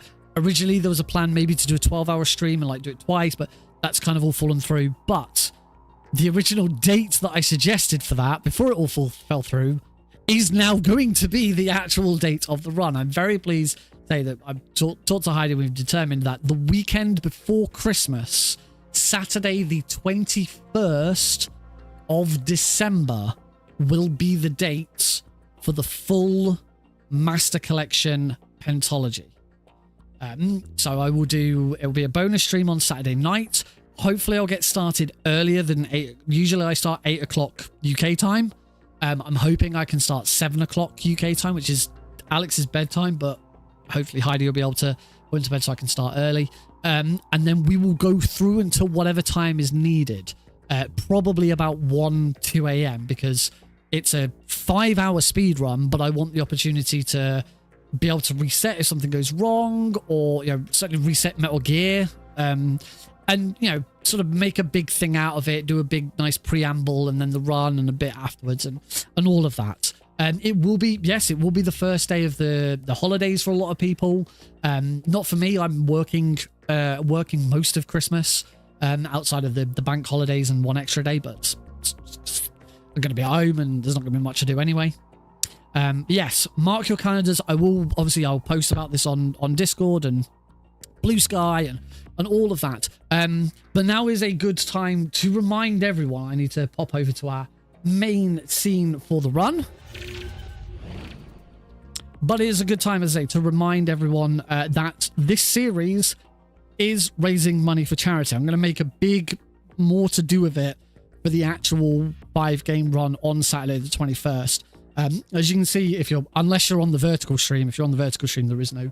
I could have put I could have put it next to the controller on the vertical stream now that there's that space there. Hey, Eli.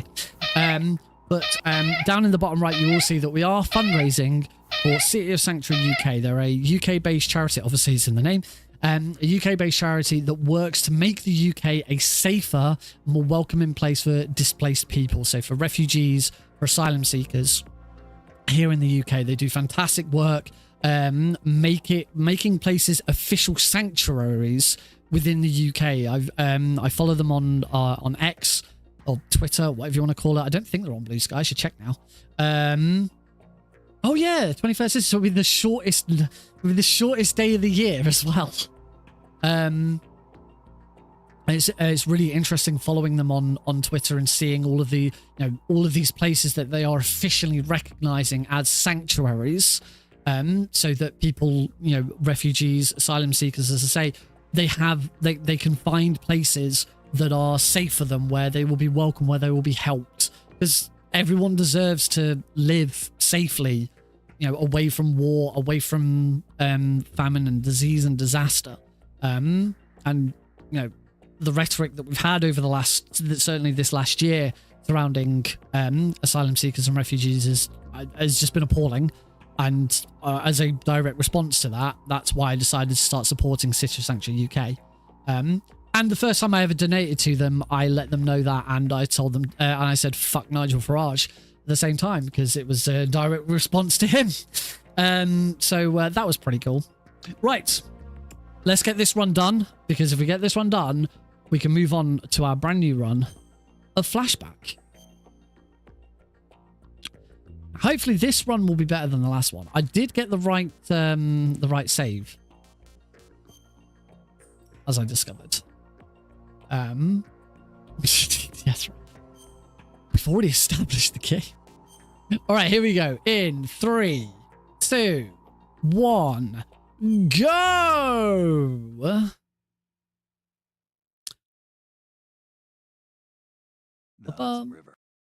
Oh. Live split hasn't started. Loud and clear, Snake. Oh, live split is... I'm at the sneak point. Live split's going... Live split's going loopy. Landing impact. We must have overused it. Sorry, but you're gonna have to deal with it. Live split's gone loopy. We're just gonna restart live split. The private sector's not so bad, is it? Privacy guaranteed. I'm happy as long as no one gives me any more unwanted gifts. You mean that thing with Naomi? And I can't. There we go. That's better. Mailing's reset. That reminds me, I have to... It's gonna happen every time I reset. Also don't... There we go. All right, let's look at... I should probably do... probably should do a run start one. There is a trigger for run start. Reset game.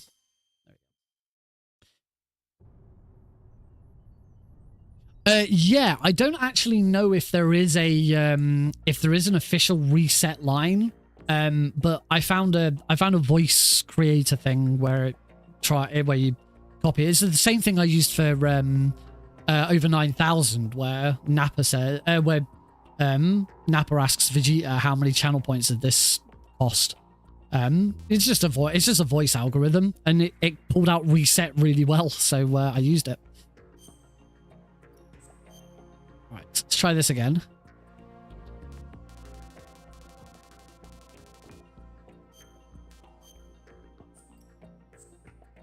Tanker plants. Very easy. And we are going to get started in 3, 2, 1, go! Hopefully, this time. Yeah, there we go.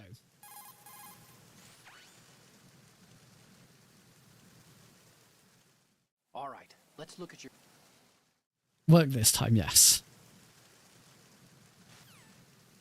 And now that we now know that the live split integration with the stream is now working. There is one more that I've set up. Only because run ended isn't working. I'd like to do a run ended one where it also works out if it's a PB or not.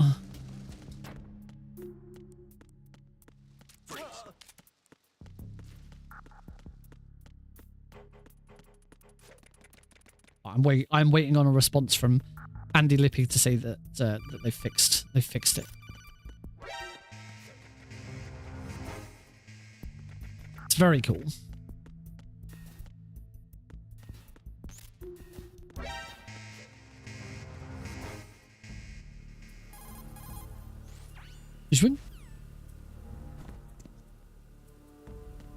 Now all I've got to do is do well.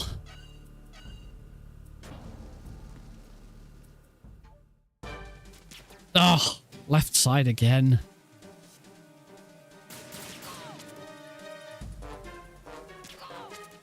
All right, at least I'll shoot it twice now. No, not screwing around.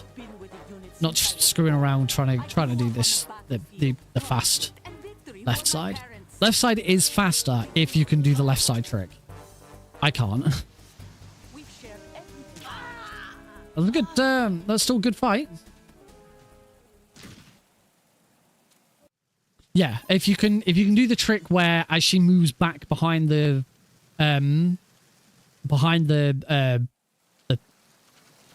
tarpauling, whatever you want to call it, you can sort of change shots so that you hit her in the head and she sort of ducks down, and as she gets back up you shoot her again, and you keep doing that, and you can finish the fight before she even goes into I've been with the unit before I was born, and you skip that cutscene. But I can't do it. I think like I've been able to shoot her a couple of times, but I've never managed to loop it all the way.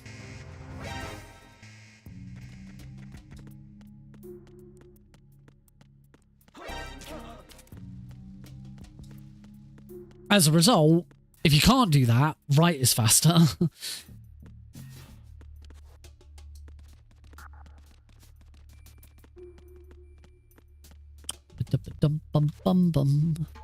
Yeah.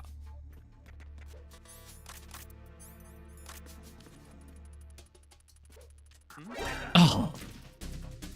I'm not doing a very good job of getting these first try.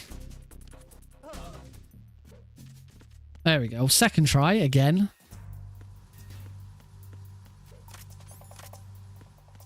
There we go. Swap my weapons correctly this time. Ba-doom. I will not have the mag out this time. Verrazano Bridge checkpoint passed. All non-essential personnel report to the holds in 10 minutes' time for the scheduled briefing session with the Commandant. You are ordered to continue manning your posts until that time. 1, 2, 3.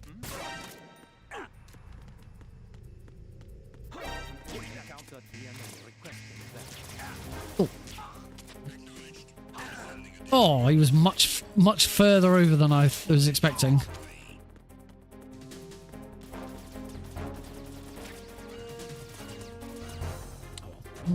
Only minor time loss there. I should have plenty of ammo. Yeah, I do.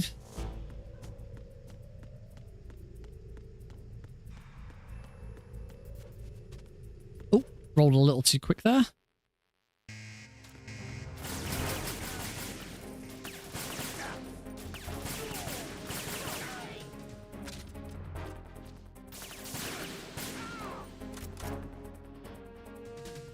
Now to not hit these guards, because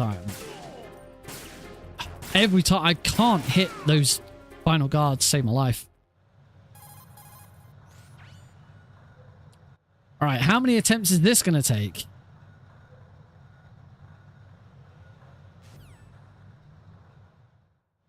We initiated development of Metal Gear Ray as a countermeasure Nope. to these pirated weapons forces. The only thing that can stand up to a Metal Gear is That's better. another Metal Gear. No, I've got that wrong. With Ray, the hundreds, if not thousands of Metal Gears that exist all over the world are no longer a threat.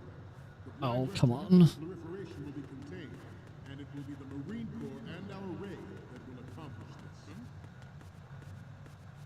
At the moment, There we go. That would have been pretty good. we initiated development of Metal Gear Ray as a countermeasure to these pirated weapons forces. Oh. The only thing that can stand up to a Metal Gear is, of course, another Metal Gear. I'm holding left for too long. The hundreds, if not I don't think I can. Oh, I do still have some magazines. world are no longer a threat. The blind rush to nuclear proliferation will be contained, and it will be the Marine Corps and our Ray. That's better. There we go.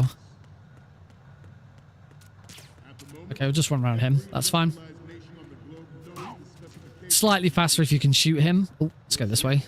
so do a number of But that's fine. I'm through. We got through in the end. working on deploying their own Metal Gear force to compete with the U.S.'s nuclear strike capability. The world is about to see a swarm of these Metal Gear derivatives. That's fine. That'll do. Some say that the strategic importance of 1, aircraft 2, carriers will be reduced by the completion of Ray. The opposition from the Navy is an undeniable 3, fact. 4. There is a lot of pressure from Navy brass. Okay. Gonna be about a minute behind going into plant.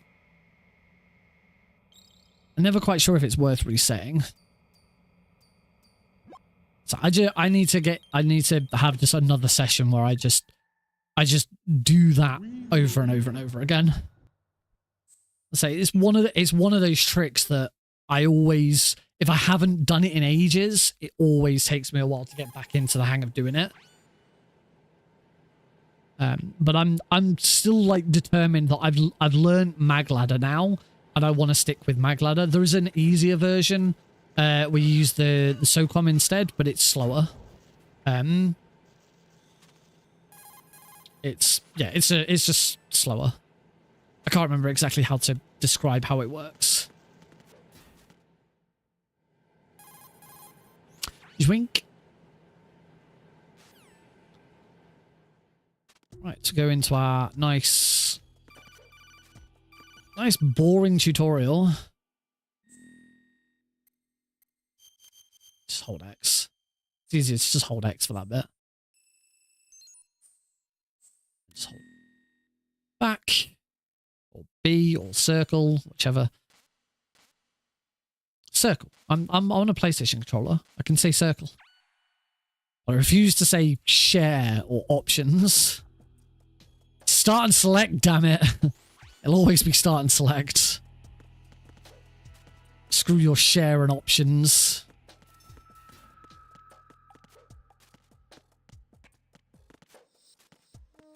Right. You stink. Thanks.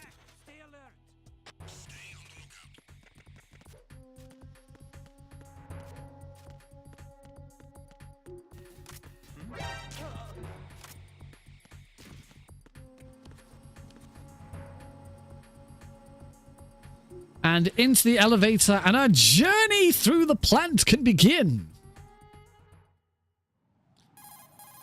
Zwing. You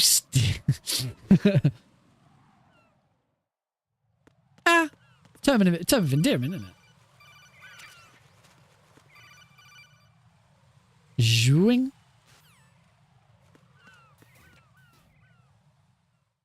Right, into the pump room, where we're gonna nerds.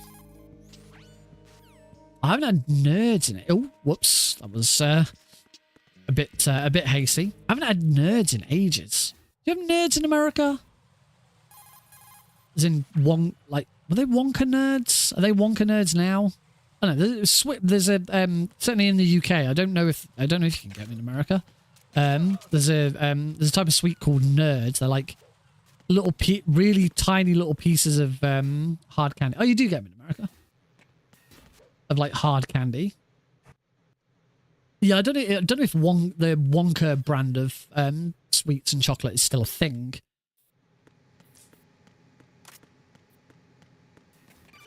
Yay, I got the roll that time. I haven't seen any Wonka stuff in years. I was never a huge fan of Wonka stuff.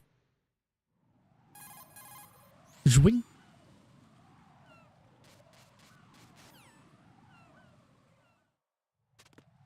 All right, let's move on. Let's go meet up with Peter Stillman. He is a still man, like the fat man. But he is a still man. He's always like, still man? I don't know. I don't know what that was meant to mean.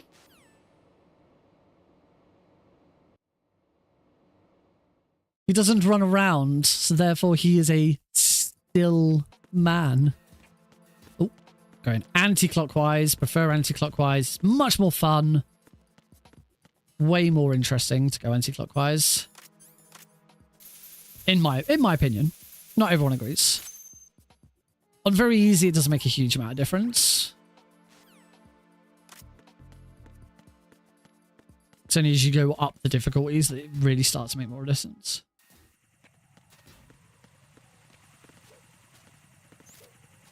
Ooh. That's pretty cool. That's pretty cool then.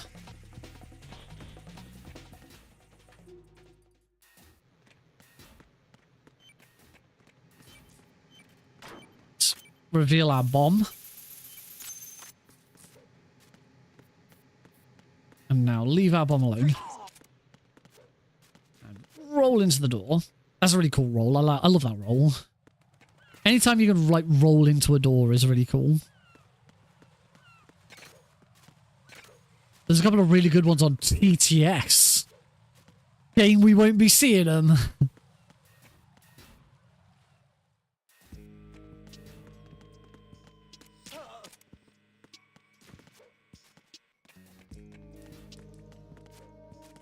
little bit of interesting gaming. Did you hear the Grand Theft Auto Definitive Edition finally got fixed? After 3 years. It finally got an update which like fixed all the graphics. So it doesn't look like ass. I kept checking, but I don't actually own the Definitive Edition in any form. I have the because they were released on Netflix for mobile, so I have played Vice City on my phone. I gave up. I was trying to complete Vice City 100% for the first time ever, and I had to give up because I encountered a bug which like stopped a rampage from appearing. Unfortunately, I'm not quite in the right spot for this. I am now.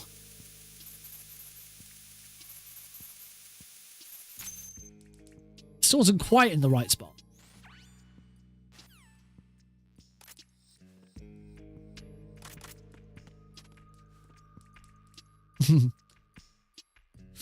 Yeah, I say I don't. I thought I did. I was sure like Epic Games have given it away for free at some point, or I had it from something. I don't actually own the Definitive Edition.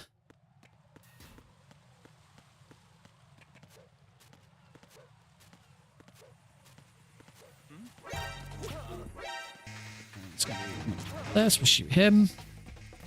And into strut air. Be another guard here, so we'll shoot him.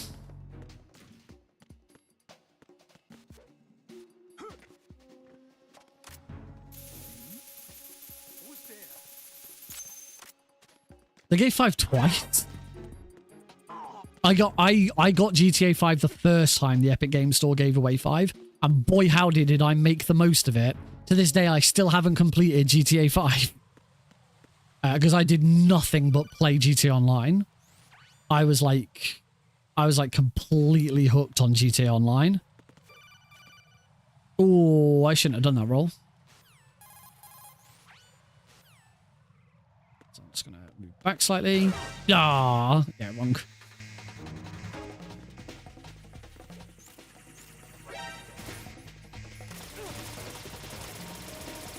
There we go. That was a bit awkward.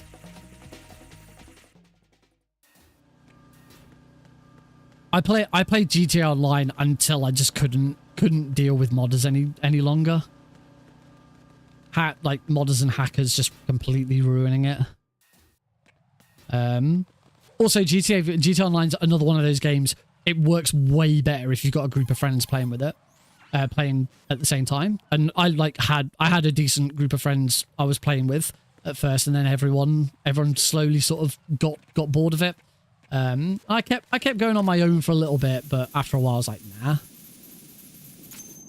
I did actually stream it for a little bit as well. This was before I got into speedrunning as well.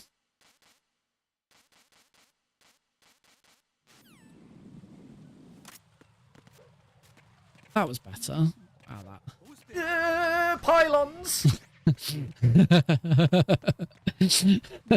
That is indeed a reference to me playing GTA 5. That was from a GTA 5 or GTA Online stream.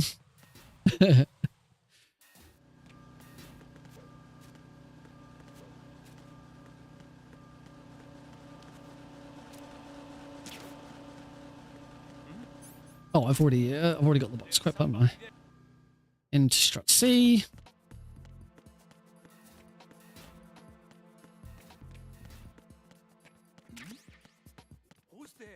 If there's going to be a GTA Online element with GTA 6, then I'll definitely be interested, because like GTA Online is quite incredible for what it is. It is quite incredible. There's so much game there. There's more game in GTA Online than there is in GTA 5. And it'd be interesting to see what they do with a second iteration of it.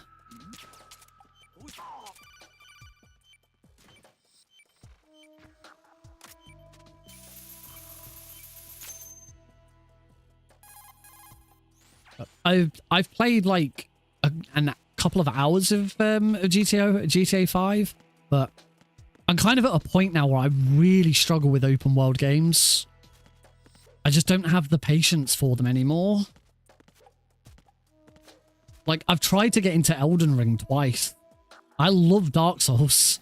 I've loved Dark Souls 1. I love Dark Souls 3. Dark Souls 2, yeah.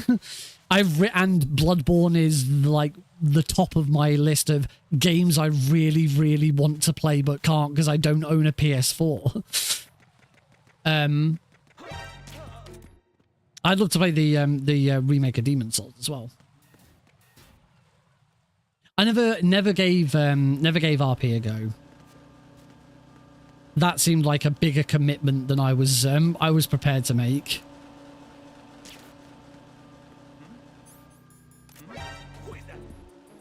Into Strat A. Oh yeah, Phantom Pain was definitely an exception. Survive was an exception. Oh, I unequipped my M9 rather than equip my equip the cardboard box. Yeah, I just I don't have the patience for open world games these days. I started playing on my Vita. I did start playing Assassin's Creed Rogues. No, not Rogues.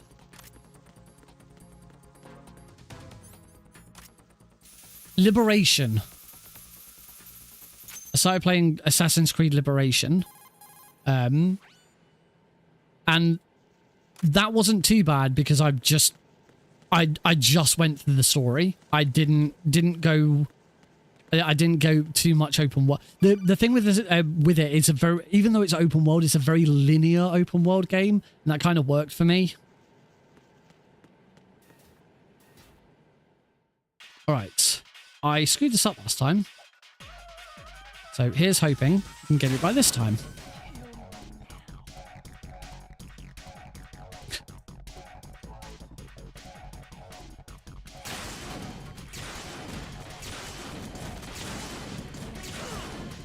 There we go. She shot the lights. Good. Just shoot that light. She's laughed. So move forwards. RE4. I do want to carry on my playthrough of Resident Evil 2.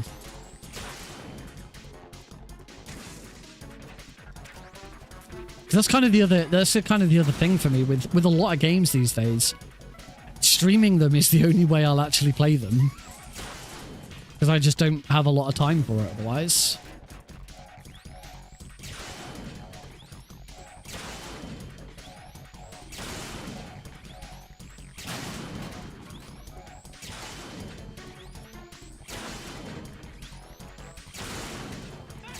There we go.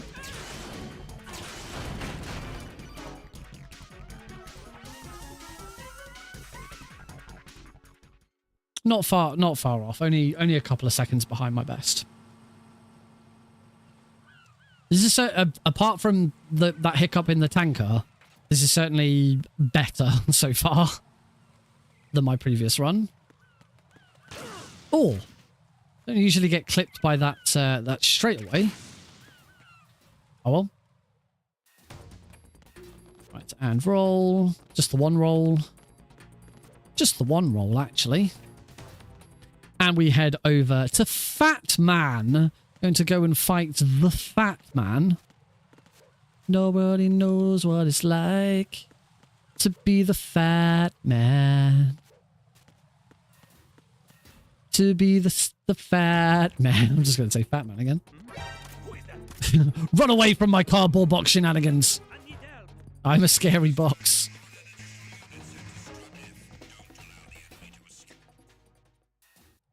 On to the EF connecting bridge. No alert this time. Assuming I don't do anything stupid.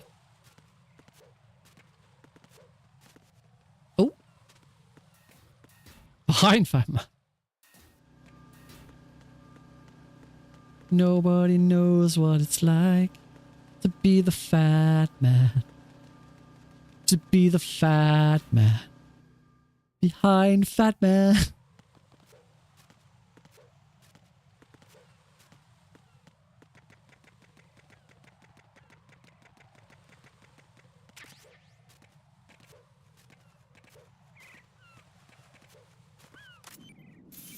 And spray. Right, it's time to fight the fat man. Let's stand here. Shoots. Coolant. Shoot him there. Hopefully he goes down now. Oh, that was very lucky with where he finished. And spray. Neither of those were fast sprays. It was not that good a fat man fight, if I'm honest, but oh well.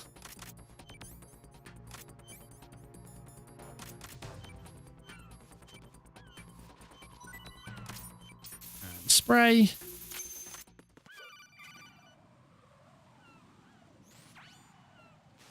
We're okay. We're still sort of we're staying consistent now, which is better. It's all I can really ask for at the moment. I can just be consistent.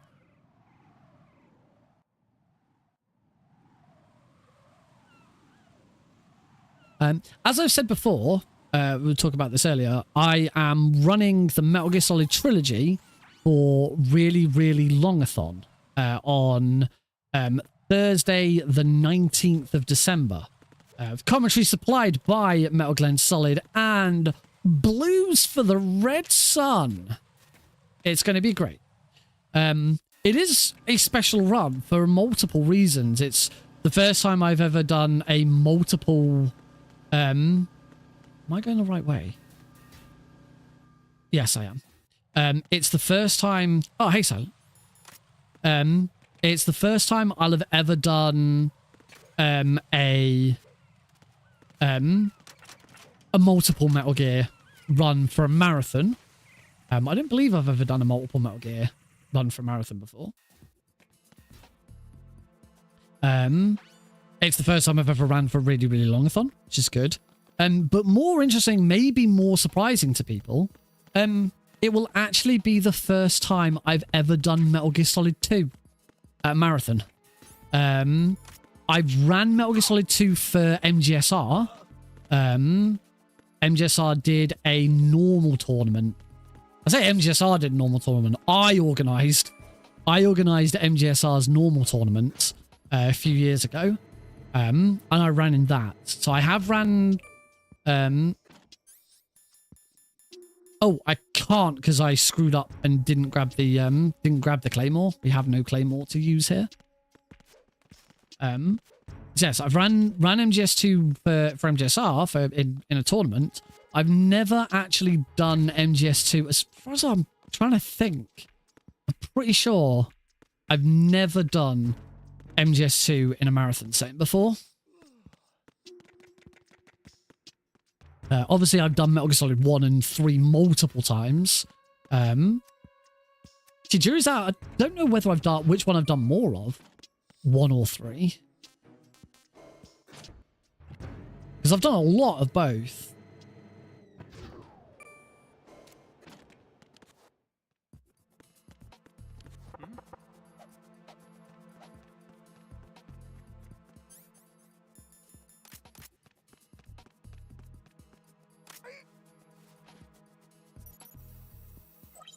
Okay, we're in. This has been a little better. So it's still not perfect. We're not getting not getting the best possible times, but this is good. So it all feels a little more. Yes, it's past 10 o'clock, so we get old beauties. There he is. Your aims, aren't you? Thankfully, when it comes to really, really longathon, I'm pretty sure I will have old beauties. No, I managed to get the next train. I haven't talked about that actually. Yeah, I unfortunately couldn't get home. Helps if I get the right bit. I usually get a train at 5 to 5 in an evening to come home, and for some reason the train service that I used decided to... Oh, I shot that guy a bit quick. Okay, I'm fine. The train service that I used, it usually sends 3 carriages for the train that I get, and that is usually packed. I can usually get a seat because these days, when it comes to seats on trains, I go for them. Like, if there's someone sitting in the aisle and there's a seat next to them, or they've got their bag down, I'm like, these days I'm just like, I don't care. Move your bag, I'm sitting down. I would like to sit down. I've been at work all day. I'm going pretty much to the end of the line. I will sit down. So yeah, most of the time I do get a seat because I am ruthless with it. But there have been occasions where I've had to stand because it's packed and it's 3 carriages and it's packed. Today they only sent 2. And this was only stop number 2. The train that I get leaves London Marylebone. My work is the next stop, and then about 40 to 45 minutes later, I arrive at Aylesbury. Yeah, stop number 2, and it was already too packed for everyone to get on, so I missed my train, and I had to wait 25 minutes for the next one in the cold. It was not pleasant. But luckily, the second one did come. But also because it snowed this morning. It snowed in some of the UK first thing this morning. It didn't stick around. There's no snow left now. But because it snowed, I decided not to bike to the train station. I got the bus instead. So the other bad part of missing the train is that then when I got the later train in, I then had to wait for a bus longer than I would have done if I got the correct train. It was only a 5-minute wait if I got the train I was supposed to get. Instead, I had to wait about 15. Luckily, the bus was already there. I just had to wait for it to start. But yeah, not great. You'll be fine.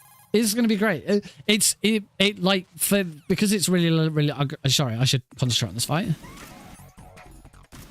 Gold split. Oh, I missed that though.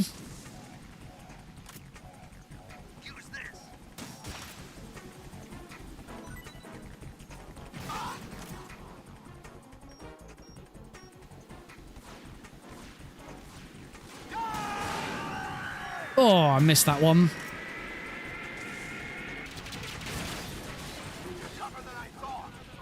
Yeah, so as I was going to say, because it's really longathon, it should be fine. It's not going to be like a super serious thing. It'll be reasonably chill, I would think. Oh, not doing a very good job of landing extra shots here. There we go.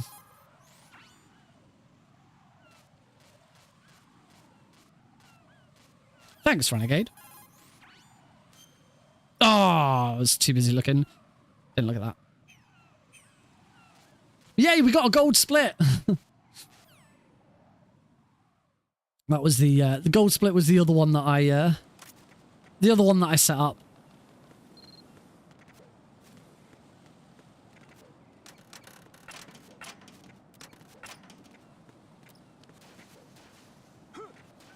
Didn't want to set one up for. I might set one up for green split, which is You can. There's ones for green split and ones for red split. I might just change the color of the lights. Like I wouldn't do wouldn't do much with the other. Oh wow! Oh Renegade, thank you very much for the sub. A message from Renegade 522, who has now subscribed on Twitch for 2 months. Least I got chicken.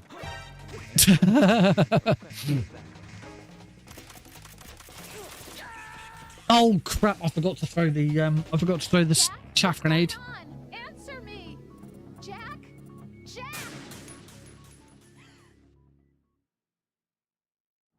But thank you for that, Renegade. That's very kind of you.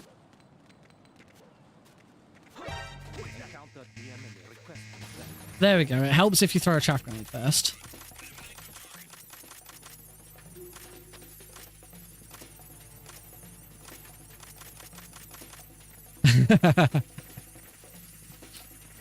It's fine. It's not. I mean, it's not like I'm on PB pace anyway. So yeah. Go back to what I was saying about lighting. I might have a look at just changing the lighting so that if I'm on green pace, they're green, and if I'm on red pace, they're red. I don't want to do an alert and a text chat for every green and red split because that'd be terrible. Oh, can I get this trick right this time?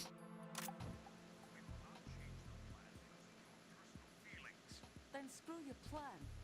Oh, I was too slow. I had to alt tab out before. Actually, I think you can alt tab out. I think you can alt tab out before the scene starts, and that works. So, for those who don't, there's a Master Collection only glitch where if you're in a cutscene where Raiden is still doing stuff in the game engine, you can alt tab out to interrupt him.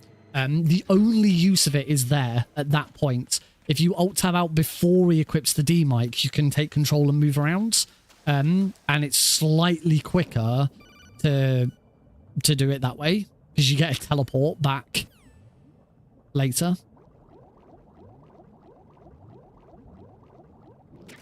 Oh, that was interesting. I picked up the I thought I'd spun back too early, but sort of picked up the Nikita on the way. That was weird.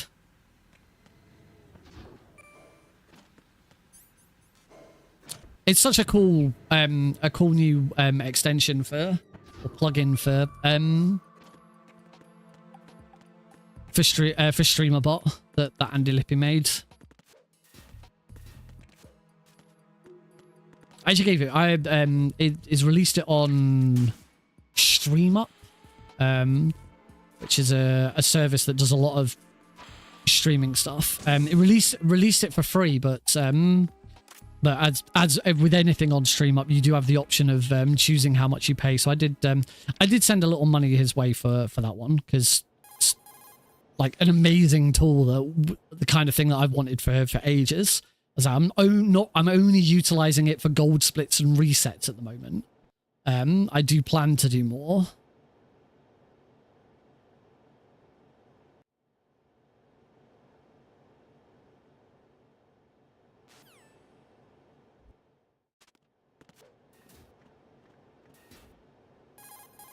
All right, we're now going to see that Snake is like really proud of his photography skills. I took these photos. He's just like so over the moon that he took those photos.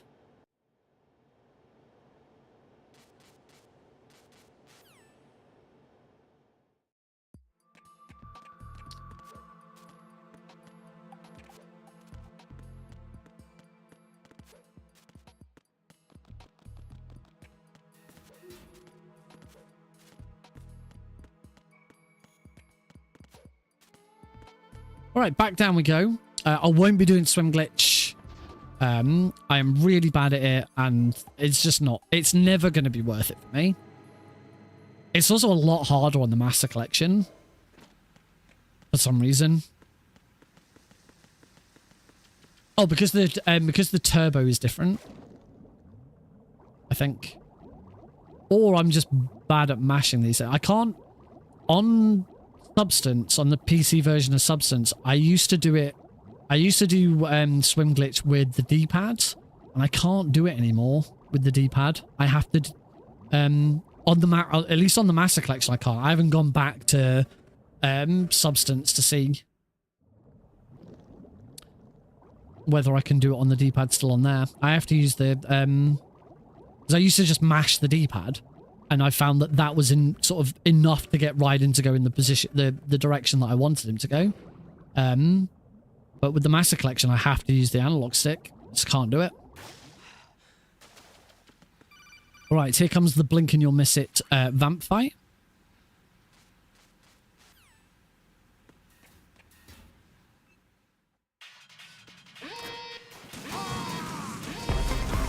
Send backup. Oh, we have an incoming raid from Glenn, Solid with 11 which raiders. completely distracted me from this vamp fight. I'm about to run out of stingers. Welcome, Glenn. I'm going to have to wait for him to come back up now. Oh, but I did get a gold split on Reach Vamp. That was nice. Oh, he moved. You bitch.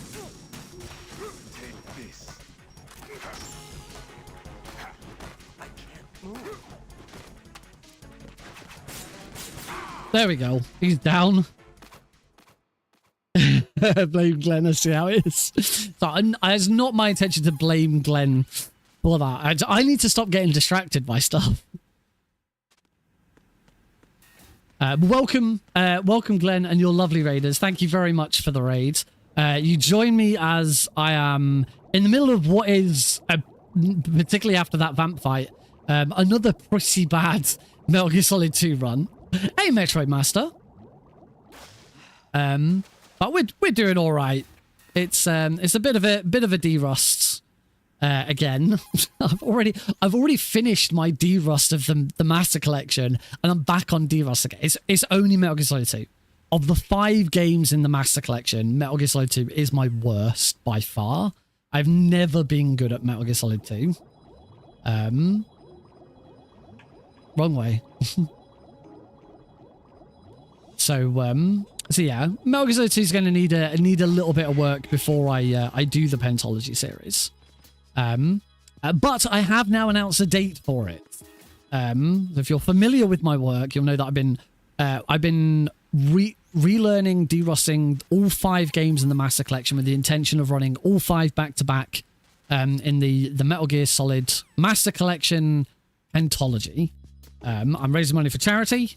Whilst doing it, raising money for City Central UK. You can see the little bar in the bottom right hand corner of the stream. But I am going to be doing the Pentalogy speedrun on Saturday, the 21st of December, the Saturday before Christmas. I'll be starting probably, I'm hoping to start around 7 p.m. Oh, wrong. That's the wrong, I'm swimming the wrong way. 7 p.m. GMT, which is 2 p.m. 2 p.m. EST. Yes.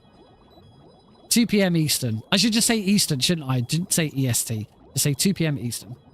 And I will go on for as long as it takes, because it's a Saturday night.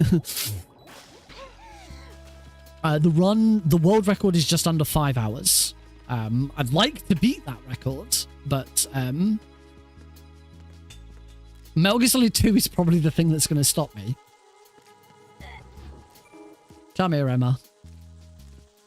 In addition to that, I am also doing a couple of marathon runs soon. On Friday the 13th of December, I'm running Metal Gear Solid 1 any % console for Fireside Pride.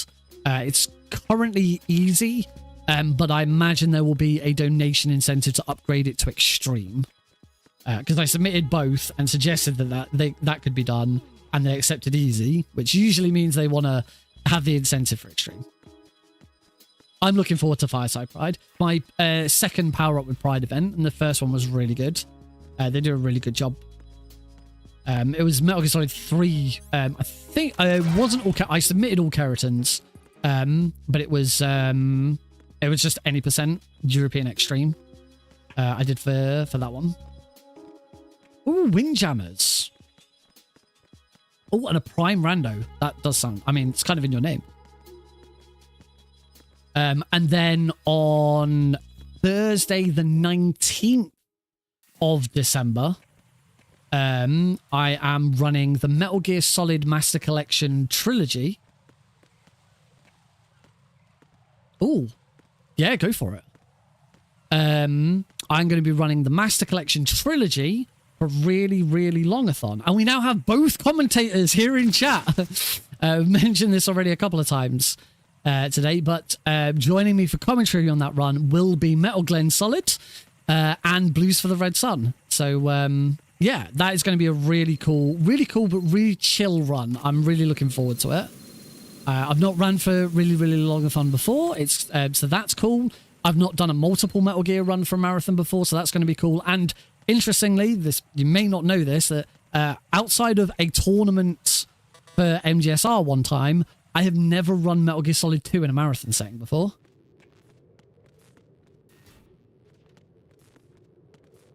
So I'm looking forward to. I'm really looking forward to both of those runs. I'm looking forward to both of them. Will the Fireside Pride one will likely be my last Metal Gear Solid 1 run for the time being, because I've been kind of doing a few of them. It's how I tend to speedrun a lot. I'll do a run of something and I'll do it in marathons a few times and then I'll leave it. Oh, we're gonna get. Oh, I've already been sniping. Oh wow, you got the finale. That's awesome.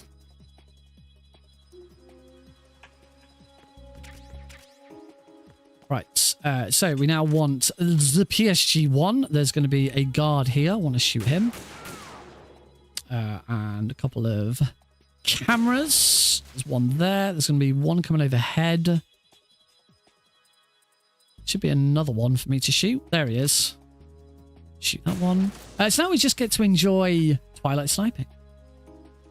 Get to jam out to one of the best tunes in the game. I'm not surprised being a little nervous about being the closer. It's not something I've ever had the chance to do. I don't think. Have I ever been the opening run or the closing run for?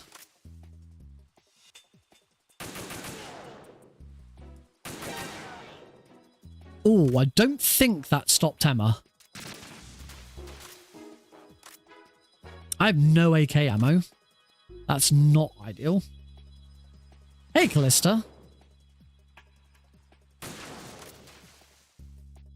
Yeah, I don't think I've ever, not even for like Pixel Perfect, and I was running it. But no, I don't think I was ever the opening or closing run for that.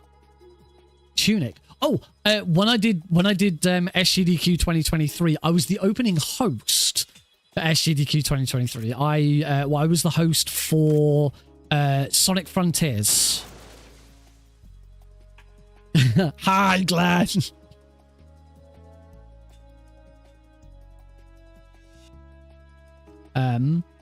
Oh yeah, I've also realized Glenn asked, like when Glenn first joined with the raid, asked about the new speedrun that I'm doing. I'm debuting a new speedrun today. I only learnt it yesterday, but it's a game that I've been playing for a very long time.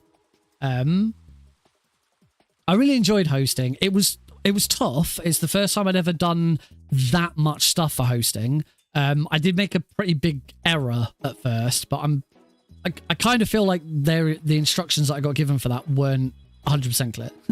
Oh, it was such a good time. I loved it.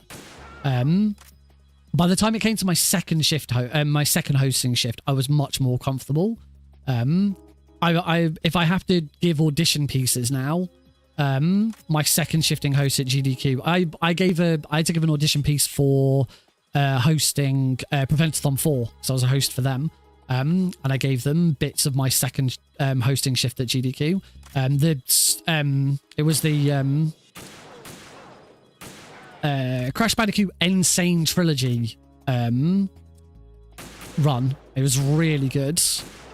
We got a lot of people donating with "wow" in their message, and I found I do a pretty good "wow," and it's not very good at the moment. I haven't. My throat's not quite there for it. It was better before.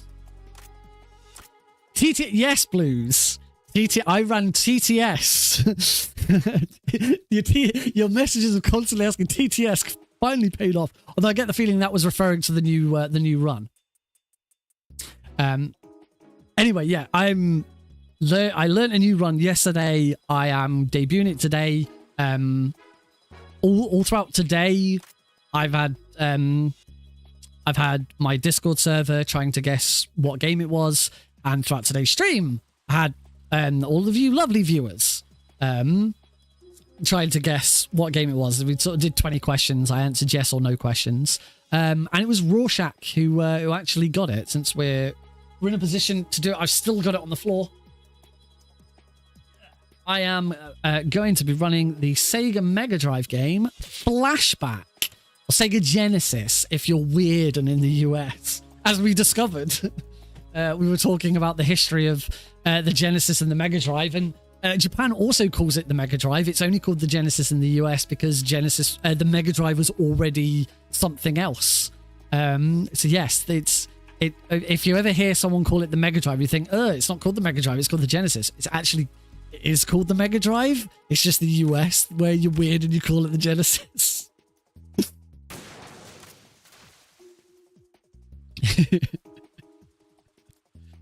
Yeah, I'm really looking forward to it. It's a game I have loved ever since I was a kid. It's been on my list of games to learn the speedrun for a very, very long time. Like ever since whenever I wanted to speedrun a game, I'd always look at games that I already knew really well, because that's what you do. You gravitate towards speedrunning games that you know. And I always wanted to learn Flashback.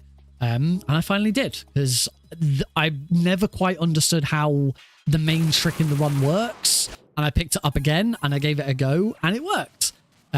Probably helps that I'm actually running an emulated, I'll be running on emulator. I will actually be playing the Mega Drive version. The trick that I was trying to learn, and I think the first time I ever tried it and I couldn't get it to work, doesn't work on the PC 25th Anniversary Edition. There are multiple different versions of the game. It was originally released on MS-DOS, the Amiga, the Sega Mega Drive, or Genesis. I've only got one bullet for this. This isn't going to work. And the Super Nintendo. And it's really only, I believe, I don't know if the MS-DOS version, the trick works in the MS-DOS version, but I understand that the trick only works in the Mega Drive version. It certainly doesn't work in the SNES version. So, Final Fantasy IV, Final Fantasy II. I didn't know that one.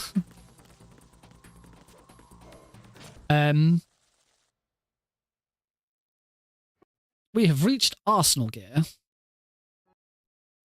There will be a save boss.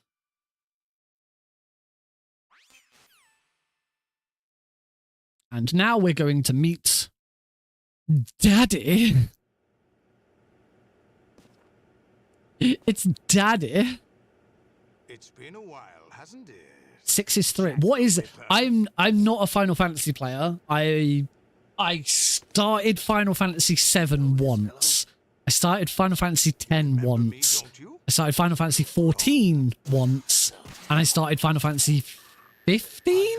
Is 15 the current one that's online? Have they altered your memory too? There's the big modern MMO RPG Final Fantasy. That's 15, right? I'm pretty sure I started playing that once. 14 is online. Oh, sorry. 14 is online. So I also started playing Final Fantasy 13. There we go. 15 is the road trip. Now, I've not touched 15. Can't keep this up. they're bound to find I started 14, and I also started 13. Brace yourself. I never got very far with any of them.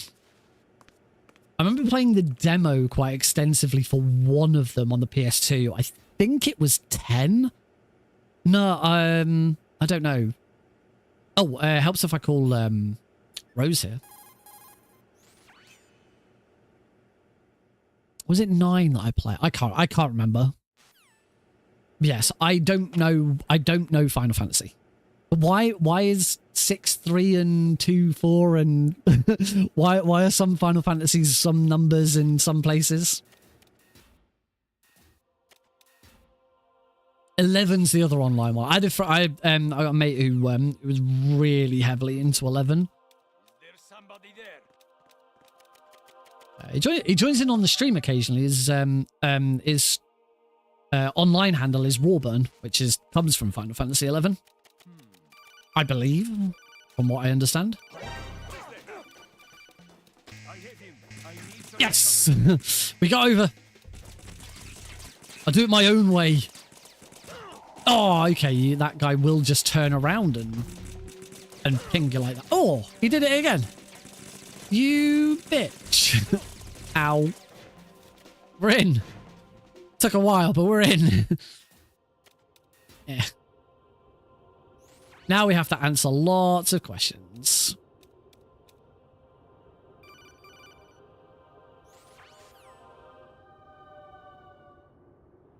Good grief, he's naked. Bing. Oh, I answered too quickly.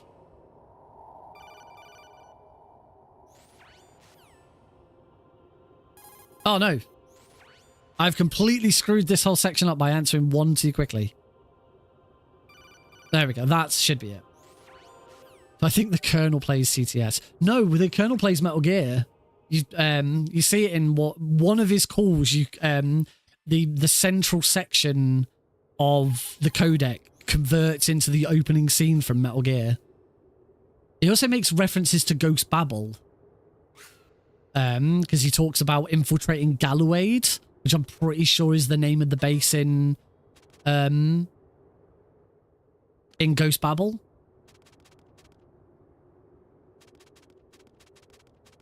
I mean, Ghost Babel is at the Fortress Gallowade in Ghost Babel is built on the ruins of the base in Metal Gear 1. You can actually find the destroyed Metal Gear in the bowels of like one of the final levels. We're just hanging around waiting. We've triggered this tutorial section. We just have a set amount of time to wait. He does also mention VR missions. Return of Granola. For some reason, I read that as Return of Granola. That is one massive breakfast biscuit bar. We're going to get shot, because you always get shot there. There's not much you can do about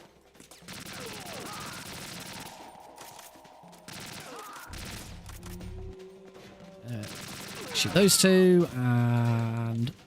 hit. Oh! Oh, come on, Biden. There we go. Third time's the charm. I mean, first try! We wish you had some, granola right now. Ah, Eli.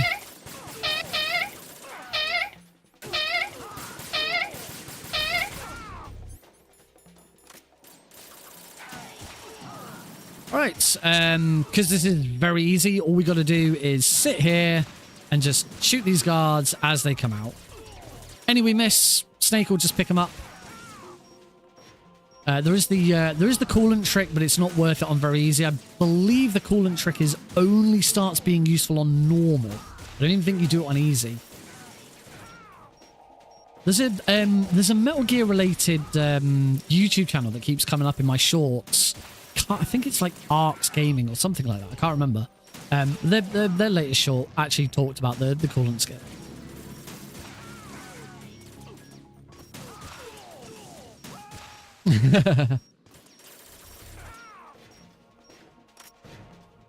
Your efforts towards Eli's growth are much appreciated.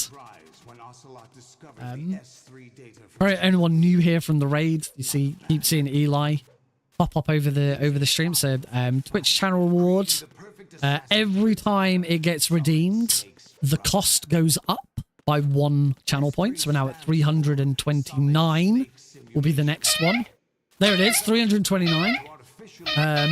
And also every time it gets redeemed, the height and width of it is increased by 1. It started at 1 channel point, 100 pixels high and 100 pixels wide. So it is now 429 pixels high and wide. And the intention is to see how far we can take it. I have seen what it looks like at 1,000, and it's pretty dope. Yeah, if you wanna join in, you can spend some channel points over there. We've got loads of cool channel point rewards here in the channel. As bait. We never skip a beat. It got to show up in chat this time because we didn't have StreamerBot completely completely buzz out. Right, can I do this bloody fight? I've been having a bad time with this fight, really.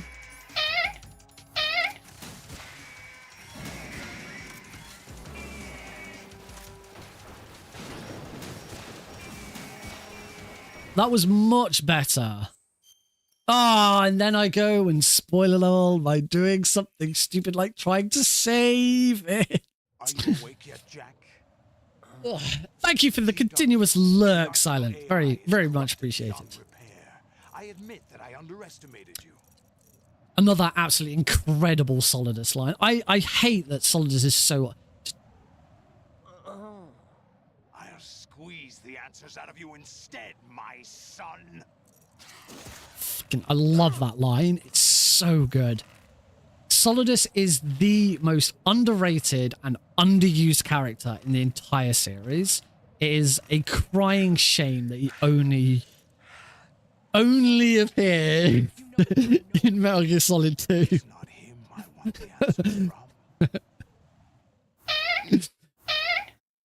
I'm not really sure you can say he appears in Metal Gear Solid 4. Does he though? Spoiler alert for Metal Gear Solid 4. To be fair, it's still locked to the PS3. There's probably a lot of people that haven't played it. His face doesn't. His corpse does. His corpse in a plastic bag does.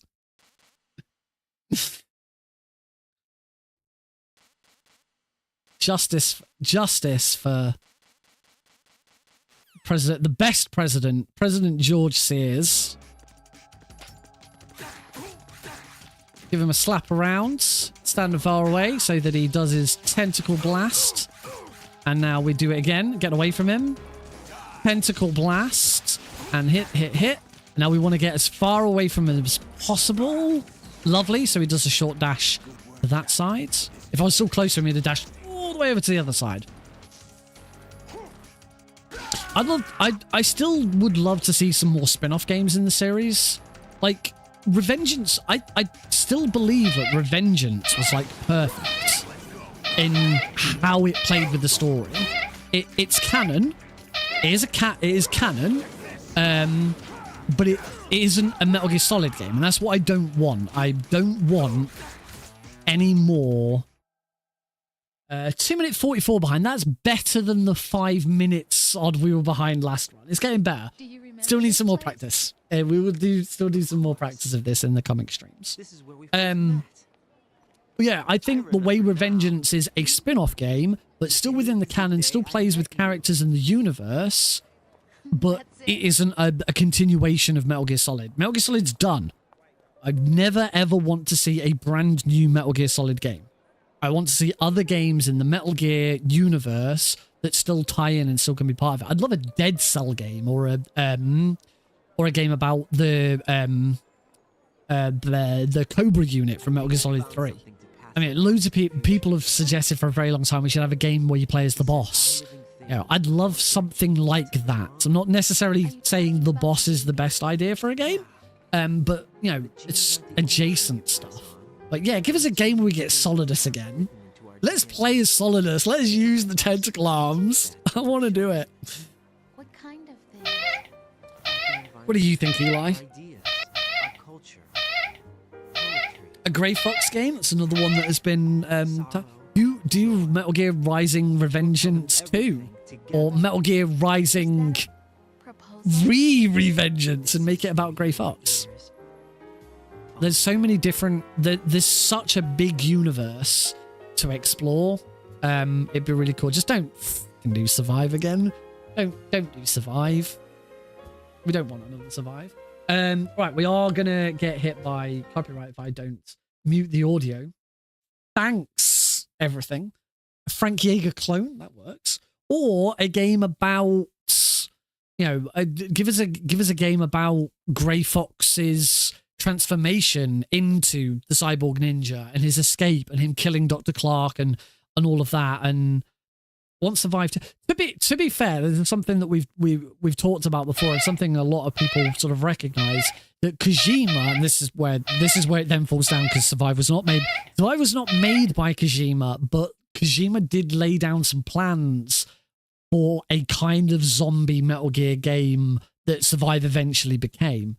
But Kojima was always very good at taking the original game, and when it came to doing the next one, making it so much better. Metal Gear 2 is a fantastic example.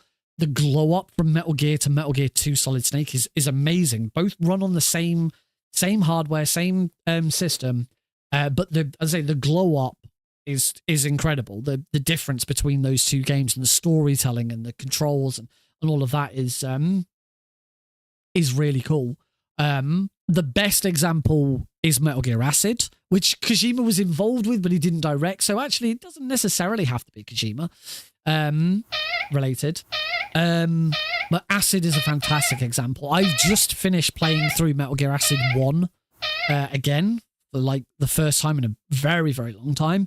But if you play Metal Gear Acid and then you play Metal Gear Acid 2, you will struggle to go back and play Acid 1 again, because Acid 2 is such an improvement. It's so good at improving in all of the ways. Acid was a great game, but it was very clunky. It was very slow. The movement, in Acid 1, you have to move and stop in front of a door for that door to open. And then you have to use another movement to go through the door. If you want to crawl, you have to use a movement, and at the end of that movement, go into a crawling state, then crawl, and then another movement to get back. And whereas Acid fixed all of that by just allowing all of that movement to happen within one move.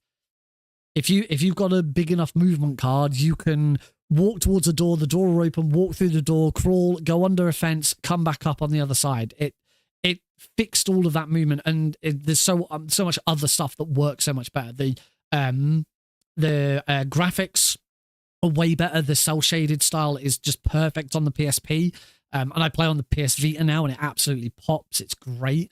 The cards are better. The story's a bit more interesting. Just all round such a much better sequel. So with that in mind, it would be interesting to see what a Metal Gear Survive 2 could have been if you got the same team to improve on the formula and do something better with it. We don't know. I do have a soft spot for Survive. It's a bad game, but I really enjoyed learning the speedrun. I have speedrun it. I have done a speedrun marathon for it. I ran it for... I ran it for something bad. Horrible Games. It was like either 22 or 23. And that was good. Peace Walker. Peace Walker is kind of another good example of sort of the extension, because Portable Ops was good. Peace Walker controlled and worked better. It's kind of Portable Ops was trying to be Metal Gear Solid 3 on the PSP, and then Kojima took over and went, right, let's actually make Peace Walker a game that works instead of just trying to emulate MGS3, let's work out what makes it work on handheld, and that's what they did, and it worked great. I really struggled to play Peace Walker on the Xbox 360 on the HD collection because it's not built for console; it's built for handheld. It plays so much better on. When I got my PS Vita last year, one of the first things I did was replay Peace Walker, and I absolutely adored it. If you ever want to play a PSP game, play it on the Vita. It's the best way of playing. It's so good. So very, very good. Yeah, the Peace Walker still has some problems on the PSP because the hardware limitations, and also the other nice thing is on the Vita you get both analog sticks, and there is a patch. There's a patch or a model plugin. There's a plugin on the Vita so that you can properly use the second analog stick in Peace Walker, and it works so much better. Really, really good. And then they took Peace Walker and they used the Peace Walker engine to remake Metal Gear Solid 3 for the 3DS. And it was a disaster again. Because it runs at 13 FPS. It is on my list. I did say it was going to be the next Metal Gear I learn is Metal Gear 3D. Because the emulator works better now, and I really want to shoot them Yoshis. Actually, there's a GDQ hotfix show called Do All the Things, run by Mr. Shasta. I've met Mr. Shasta. I was a commentator for his Klonoa 1 run at SGDQ 2023. It's Do All the Things. It's all about completionist runs. He recently put out a post asking for anyone who had completion runs on a handheld. Unfortunately, I don't have a completion run on a handheld, so I can't submit. But if I ever did manage to learn all Yoshis, then oh boy, you know that I'm bringing that out on stuff. I could only ever emulate it. I could never submit it to an actual GDQ because they won't accept an emulator. And I absolutely cannot do that run on official hardware because I've got no way of recording it. I don't have a new 3DS. If you've got a new 3DS, you can do a wireless stream, but only the new 3DS is good enough to work with it. Or you have an older 3DS, and you get a capture card for it, which are bloody expensive because obviously you're modding your 3DS quite extensively to do it. I wasn't intending to watch through the credits of this run. We are now done. I'm gonna end it. I am gonna reset. Reset.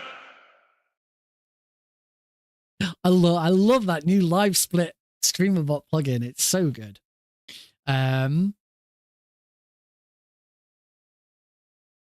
Loopy does capture cards for new Nintendo. Again, if it's the new Nintendo 3DS, I don't have a new Nintendo 3DS. I still have a I've got a 3DS XL, which I haven't since I got my Vita. I haven't touched it. I actually don't know where it is. I have no idea where my 3DS is. I played it I modded it and then I played on it loads. I played so much on it. And then I got my Vita and I just never picked it back up again because the Vita is without a doubt my favorite handheld console of all time. I've only had it a year. I absolutely adore it. It's so good. It's the best way to play PSP games. You can play. I'm playing and practicing Flashback on the train because I can. It's really, really good. All right. I need to, obviously, we're not going to go for a break, but I do need to set up for the next run.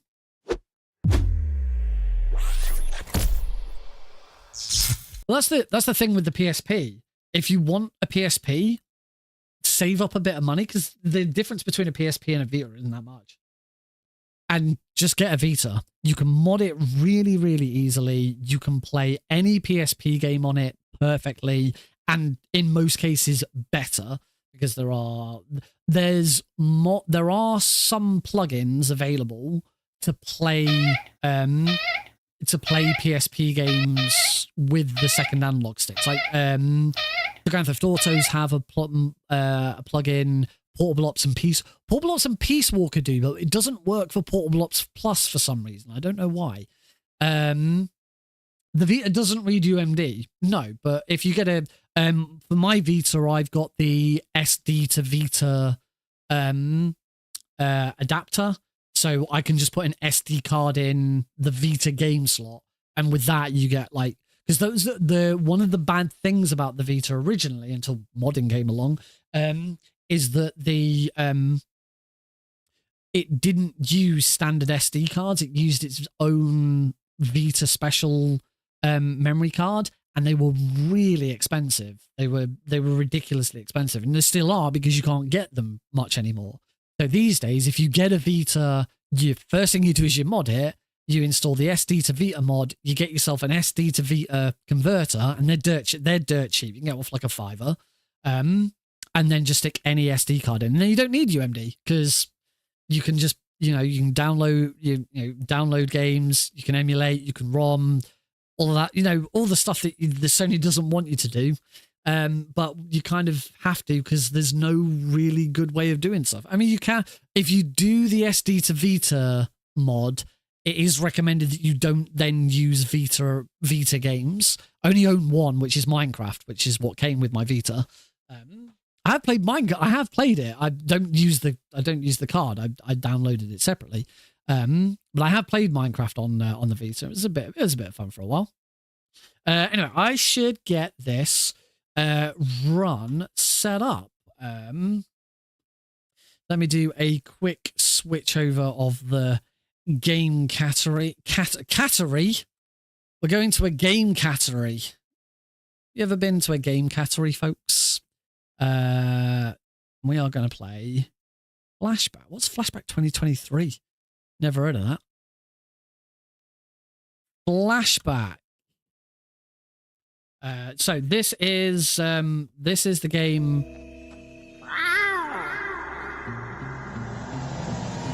Thank you, Cosmo. So this is the game that I learned yesterday. It is going to be rough around the edges, but game category. Oh, God damn it! Really should have realized that. Open splits. Right, and hopefully I am now in a position to switch over to our new game scene.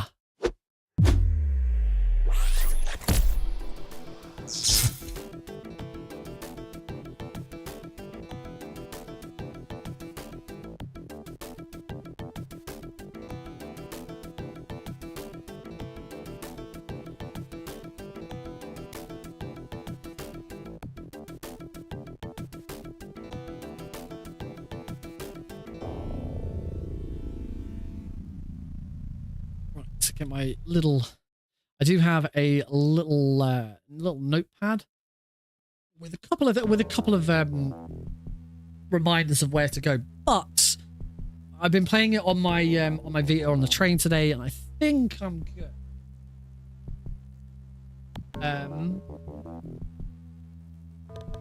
Oh, that's not. That is not quite right.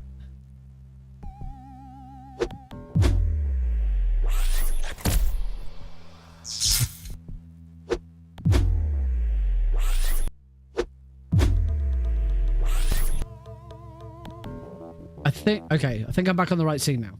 Helps if I have studio. If I'm going to affect something, I should have studio mode switched on. Okay, I'm on the right place. I've already set this up.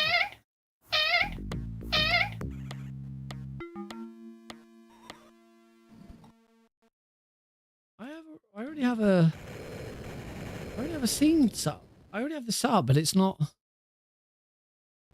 Why is that? Why is that squished? I set this up yesterday and now it's not working. Oh, I know. Maybe I know why.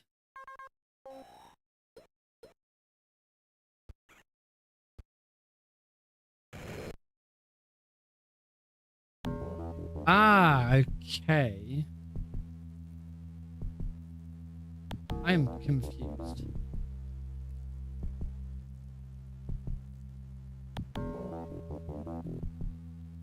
That's correct now. Metal Gear 2 looks so different. That is correct now. I had another filter on a different thing. I need to have a look at filters and stuff because they're a bit all over the place at the moment. Hey, alrighty. There is no auto splitter for this. I will be manually splitting. So good luck to me. Bad at auto splitting. But we'll give this a go. So originally released on MS-DOS in 1992. This is the Sega Mega Drive or Sega Genesis port that was released a year later in 1993. It is described as a cinematic platformer. It uses rotoscoping as its graphics, which is, if you've ever played the original Prince of Persia, that used the same technique. So you'll sort of see a very similar style to Prince of Persia with the way the graphics are done. A casual playthrough will take a couple of hours. There is one very specific speedrun trick that we use. There's two ways of doing the trick. There's a very easy way of doing it, and there's a faster way of doing it, which requires extraordinarily good timing. I might get it once, but if it fails, then I just do the easy method, which is a little bit slower. There's sometimes we can only do the easy method. I'm not going to say what the trick is. I'm going to see if anyone can spot it. It's subtle. It's not subtle. And we do it straight away. Here we go. In 3, 2, 1, go. So the story. Conrad. This is Conrad. He's lost his memory and he's crash landed on this alien planet. And I've already screwed up. Good start, Nick. We're not going to pick up that holocube. Instead, we're going to do the trick. There we go. And we're through. So the first thing you need to know about this game and this speedrun is that walls and doors are completely optional. Take this door, for example. We're just gonna wander through that door. Nice and easy. We're gonna wander down here. I'm gonna get shot because I screwed that movement up. Just shoot that guy and head over here. We need to turn off this. By the way, we've skipped like a decent, like the first half an hour of this. So it's not half an hour. Oh dear. We've skipped a good 15 minutes of the run already with that first skip.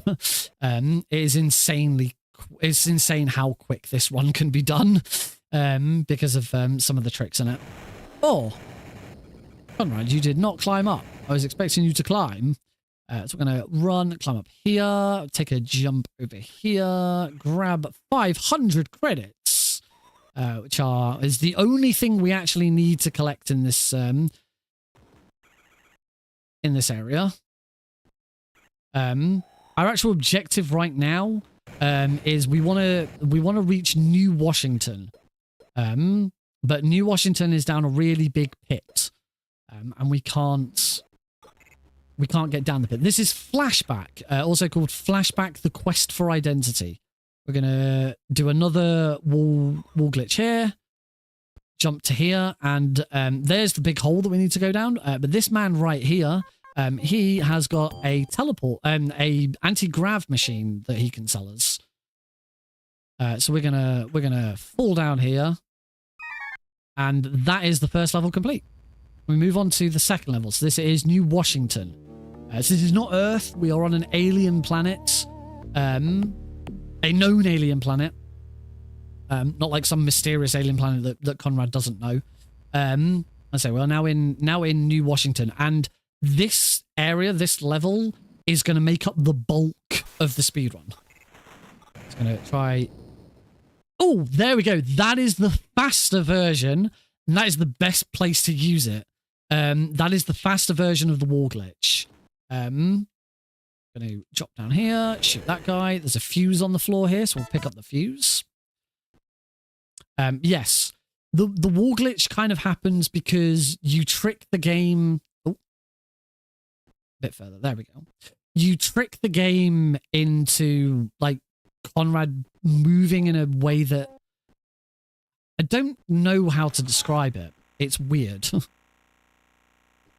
But all we do is we start running away from the wall and then turn back around whilst only holding that button. I'm going to drop down here.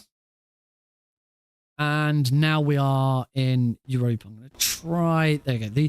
The one where you sort of run towards it without doing this sort of back against the wall and spin around is very, very precise. I've had this camera angle. Oh, I always keep screwing that up. I've had this camera angle for a while. I just don't use it very often. Only use it if someone specifically switches to it. So right now we are going to grab a work permit. We don't know this yet because we haven't spoken to the guy who's going to do it. We were told... Oh, we also completely skipped. When I did that wall, there were two guys like shooting me. They're police, believe it or not. The police are a bit corrupt in this game. I was supposed to talk to the guy that they were with. He's Conrad's friend. He would have given Conrad all of his memories back. Basically, Conrad has been investigating an alien invasion, and his work was getting so dangerous that he decided to wipe his memory, clean it up. No, I didn't get that one, so we'll just do this version. He wiped his memory, saved his memory somewhere else, so that if he ever got captured, he couldn't speak, he couldn't talk, and he wouldn't know, his captors wouldn't know what they're doing. Oh, I forgot to split. Whoops. So they wouldn't know what he wouldn't be able to tell them anything because he wouldn't actually know anything. Our friend Ian back there would have given Conrad all of his memories back, and we'd have been able to we'd have then carried on the game, and we know what's going on. We skip that, but the game kind of doesn't care that we skip anything. It just kind of keeps moving on. You'll see big signs there for Death Tower. Basically, Conrad wants to get back to Earth. And the way he's going to get back to Earth, the only way back to Earth, as a forger was would tell him if we'd gone and spoken to that guy, is I want to go this way. Is to win Death Tower. Death Tower. I've gone to the wrong place. I should have gone to Asia. Is to win the Death Tower game. The Death Tower is like is a TV game show, but it's like deadly, as you can probably tell by the name Death Tower.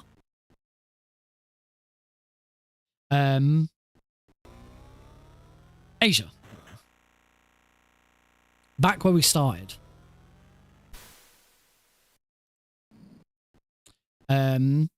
But in order to get into Death Tower, the forger, who again we haven't met yet, but we will meet him later. We'll grab this package. We're going to do another wall glitch. Go back this way again. Just drop down there. That's fine. And back into Europa. We now want to go... Yeah, I got the other one. Back to Africa. There are four areas in New Washington. Africa, America, Europa, and Asia. They're just named after continents. They're not the actual continents, obviously. Now deliver the parcel, but we are being shot at by a policeman, because that's what they do. We have completed our first job.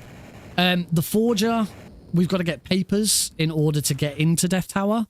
The forger wants, it's either 3,000 or 5,000 credits in order to get us the papers that we're going to need. Back to Europa. So we got a work permit. Oh, I should have split again. I Told you. I am terrible at self-splitting. Really bad at it. Yeah, he wants a bucket ton of credits.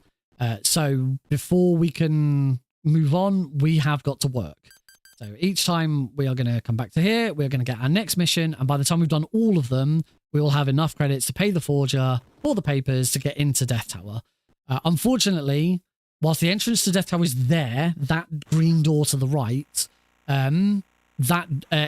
if we wall clip through that, you just die. You need to play the game. Oh no, wrong way. Wrong way. I'll go left. Death Tower is ridiculously fast. In a normal playthrough, Death Tower should take a good 10 to 20 minutes. In this, it takes like 3. New Washington here takes up like 70 to 80% of the speedrun. Everything at every other level is super quick. In this mission here in Restricted Section 2, we are escorting this VIP to his research station, but it's quite dangerous, so he needs an escort. Again, doors are optional.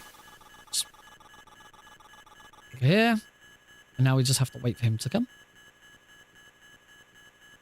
Mines make really annoying noises. There's a dude there. We're not gonna kill that dude. We're gonna leave him alone. We're gonna leave the VIP down there whilst we go and do a bit of work. Jump. Put my gun away. Because we're stood next to him, these enemies don't have a melee attack, so he's just going to continue to try and shoot me and fail miserably because he stood right next to me. We can now use that key. That opens that up. Get past that one. Don't need to interact with them. Most of the enemies in this game we're going to avoid. We do need to shoot this. Just destroy that. That opens one of the gates downstairs. Remember, we can avoid doors, but our VIP friend can't. Grab this key, roll over here.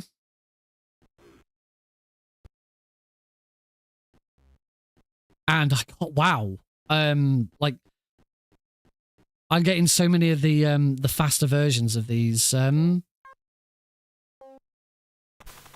glitches.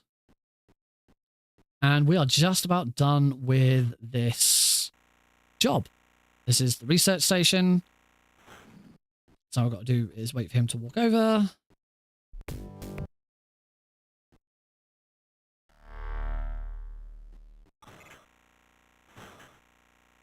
I thought I'd set up the run GG on this. Oh, no, that's not right. There we go. Put my work permit in. And we get our next mission. This is the cyborgs. Oh, I don't know why that gold split didn't trigger stuff. Oh, I'm dead. And I'm dead. And I haven't saved it. So we are back at the start of the level. So instead I will load it. I'll load a save state. Because we don't want to. That one. Not that one. Oh, I don't have any save states on. That says mission validated. What the hell are you doing? I don't know. I have no idea which mission this is. Is it this one? It's not that one. How many credits do I have? None. Okay, I have 0 credits, so this is the first mission. Oh dear. Oh, and it's this bloody save. I forgot to do a jump earlier. Unfortunately, there's nothing to do unless I switch RetroArch cores so I get my save states back. Yeah, that's one of the dangerous things about this run. It is very, very punishing if you die.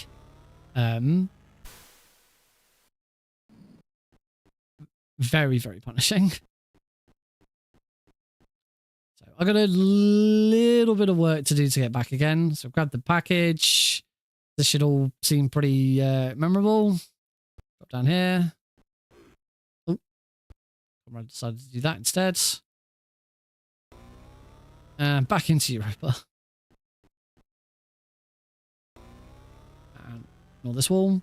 As you may have guessed by the fact that these like cars, like train cars, keep coming past, you're supposed to navigate around by using those. Hopefully this won't take too long to get back to where we were before. I want the package. Deliver the package.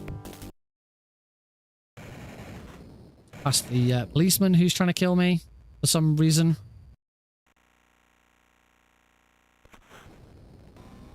Oh, he's still following me. Oh yeah, the policemen have jetpacks. They're kind of cool like that.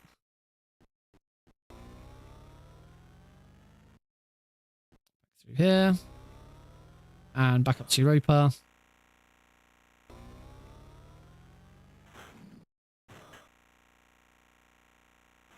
So we can go get the next job. We've got to do the VIP job again.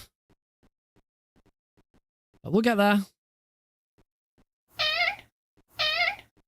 So, I only learnt this run yesterday. Right. So let's go do the VIP job again. Go for jump. Wee bump.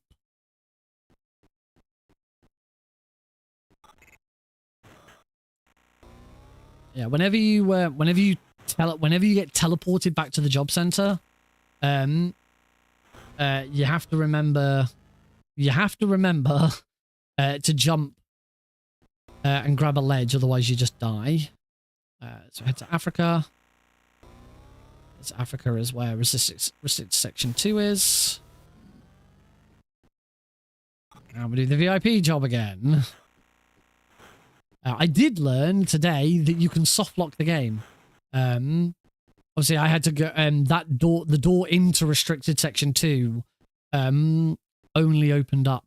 Can I just go? Oh no, because I can't jump. I can't do it there. The door to restricted section 2 only opens up when this job starts.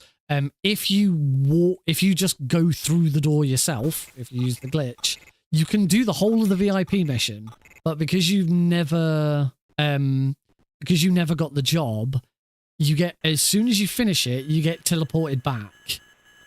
But the game doesn't progress. The game still expects you to do whatever you needed to do. Eventually, you will get the VIP mission to come up. The VIP mission will be done. The VIP will still be where he's supposed to be, but you won't ever trigger the mission completing. So you soft lock the game, and you actually get stuck as well. Because if you can get down to the VIP, there's like a hidden ledge to stop you from just dying from the fall. But if you get down there, as I say, the VIP won't trigger the end of the mission because you've already triggered it. You won't get the job complete, and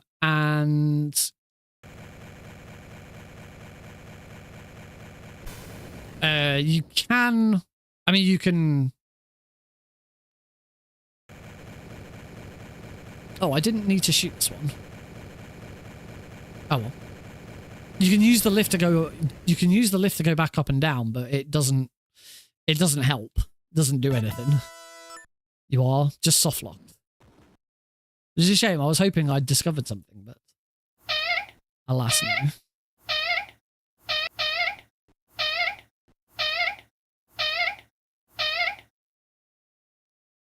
Oh no, what am I doing? I don't want to. I was trying to glitch through that door. I don't need to. I just need to open it for the VIP. Right, we're nearly back. We're nearly back to where we were before. Before my dumb death. Dumb death.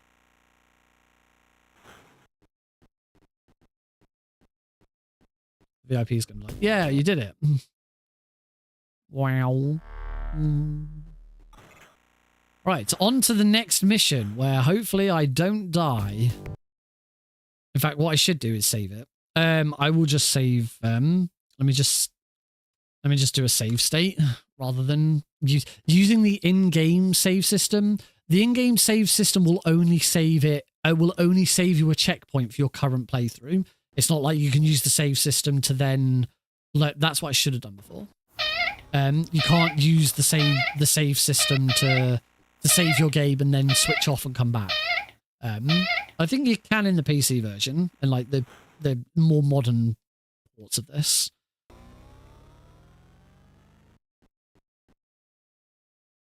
So we'll glitch through here. And we're now going to go to America. Haven't been to America yet. So I'm going to turn on the switch. Where was I going with that? Oh, this way. I always forget that this, for some reason, America's got two lifts. So we're trying to find. We've been tasked to find a cyborg. I'm going to speak to the barman.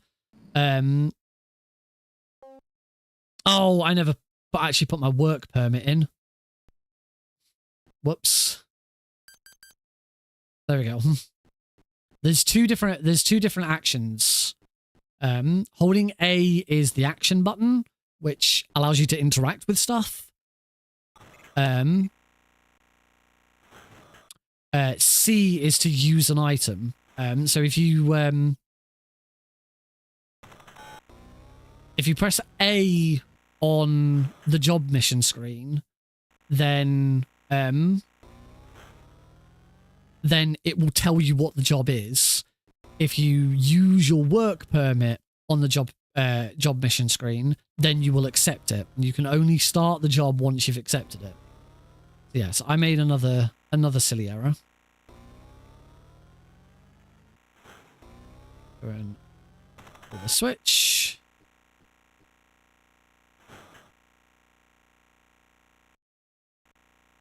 Oh yeah. Oh, God damn it, I always forget. Only happened a minute ago. Right, we're speaking to the barman, because the barman is going to set up the end of this, just because we're here. At the very start, before we'd even gone to the job center, we were supposed to come and speak to that barman. Then on the next screen to the right, we'd have gone and spoken to the forger, and the forger would have been like, I can get you into Death Tower. This is a friendly policeman for the moment. I can get you into Death Tower, but I'm going to need 5,000 credits. And that's where he says, go to the job center, go get a job, get some money. So that policeman said that the cyborg is waiting for us, and his base is in here. So we're going to go in here, and it's an ambush. Kill that mutant thing. Talk to this guy, who isn't the cyborg. The cyborg's in the base below, and the cop that we spoke to, he's the one with the key. So we're now going to go down and kill the cop.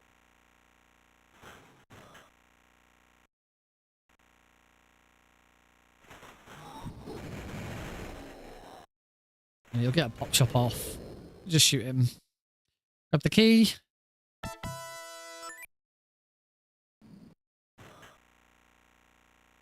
And now we can head over to the cyborgs. And the cyborgs have a particular setup for killing them. We're going to meet a new enemy type, the cyborg enemy. We're going to see these enemy types a lot. They're kind of like one of the main baddies. So we're going to wall glitch through here and immediately take a jump. Here they are. There's two of them. I'm going to jump up here, hold, wait for him to turn around. Shoot that one. Shoot that one. Oh, he moved. The cyborgs do this move where they'll like move really quickly after you shoot, and this is really slow. There's a much faster way of... I think he's dead. Oh, he's not dead. I don't know how that missed. He's still not dead. There we go. Now he's dead. I heard him die. Oh, and this one's going for a walk elsewhere. And he's up there now. There is a wonder if he's going to come back down here. There is a much faster way of killing these guys. But I completely screwed up the setup.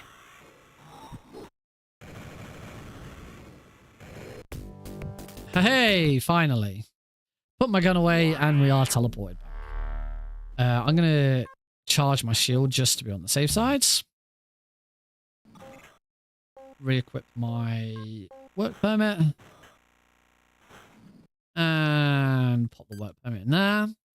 Oh, we're on Meltdown. This is restricted zone 1, but we can just teleport straight there. We're on a timer here. There's going to be a meltdown. And we've been given some charge to put into the security unit to stop the place from going into meltdown. Luckily with the wall glitch, this becomes pretty easy. I shouldn't have jumped that second time.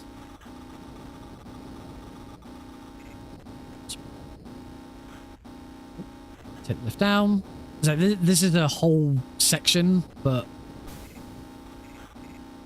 we've completely skipped all of it. We come here to the terminal and pop that in, and mission complete. And straight back again. All right, onwards to restricted section 3, where for this mission we are expected to clear out. Basically, restricted section 3 has been taken over by a bunch of mutants and other horrible, nasty things. Here is restricted section 3. I'm going to pull that switch later. And the mission suggests that you need to clear out the whole area. You actually don't.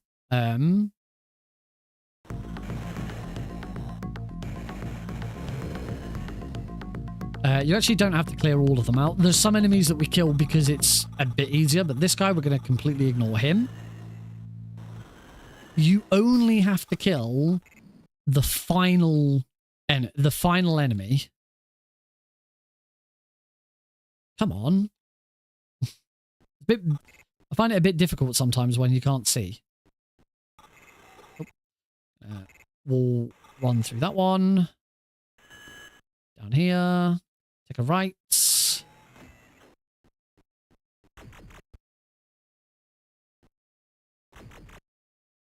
And grab this credits, because behind the credits is a key.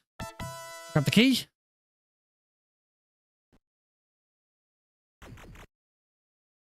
Climb up. What am I doing climbing up? Wall glitch through there. And we can completely ignore the policeman. Use the key here. We need to use the key because we can't. We haven't got enough space to wall glitch that. And that is that one done. You only have to kill that thing. You don't have to kill anything else. And that is it for New Washington. We now need to. We just need to clean up. Oh, there's another wall glitch I should have done there. Jump, grab, drop down. So we need to go back to America. So wall glitch through here rather than take public transportation.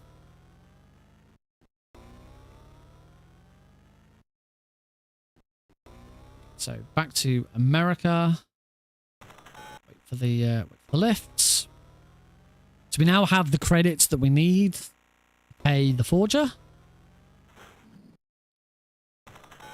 All this lifts.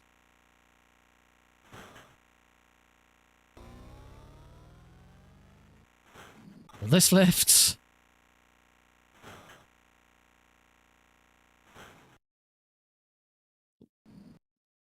Rolling is a really fast way of starting to move. Here is the forger. We need to talk to him first before he'll take our money. Now we'll give him the 2,000 credits. There we go. That's how much it was. Over there. And we're going to do another.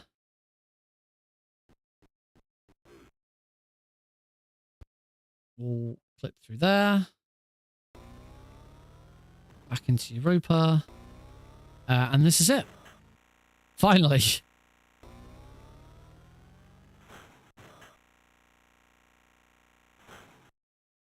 We now have papers.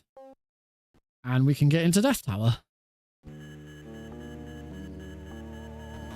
Oh, that was bad. That was a bad start.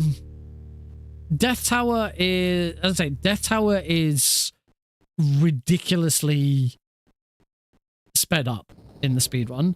Because Death Tower is... it's all, like, in a big circle. So... If I'd gone left at the start, I'd eventually come out on the right here. It's all... And that's the sort of the way that the levels are set out. As you can sort of see, I would have gone left and gone sort of wrapped around. But because they're set out like this, and because we can wall glitch, we just kind of ignore a lot of it. Like that switch would have opened that door to the right, but again, we just go through the walls. Again, we can just ignore level 5 and straight through the wall.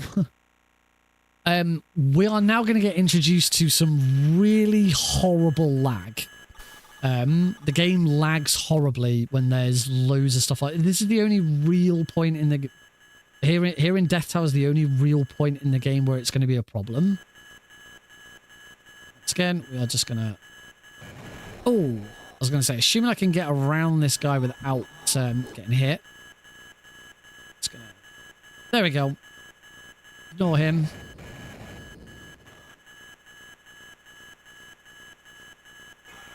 And onto level 3. Level 3 is a bit annoying. I need to kill one of these.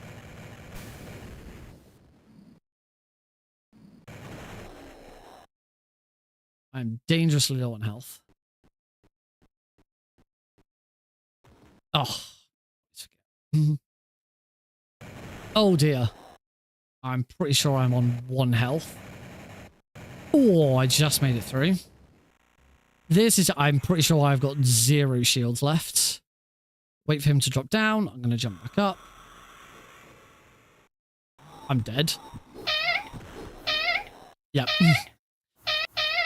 Death Tower is the one section of the run where I am struggling a little bit to stay alive.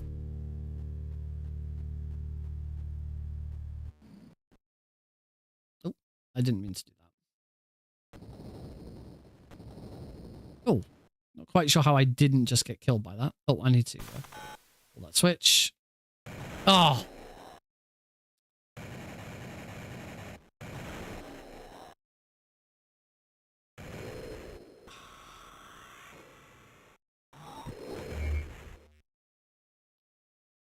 This is the one bit of the run that I really need to work on.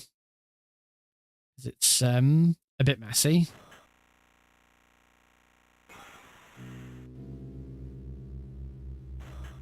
There's a lot of moving parts in this section, but as I say, when done correctly, very, very fast. So as you can see, we just completely ignore a bunch of levels. Level 5 skipped.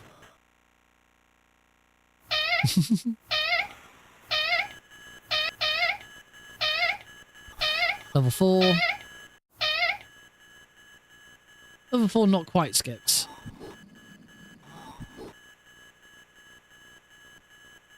Roll there. Oh dear. Run, Conrad! Wicked. Oh, that lag is horrible. This is the one where I have... There's a very good way of doing this.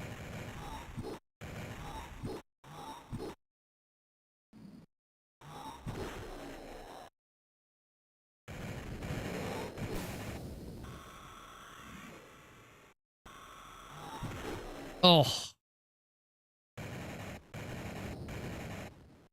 Oh, and I just never... And I'm dead again. Luckily, it doesn't take that long to redo.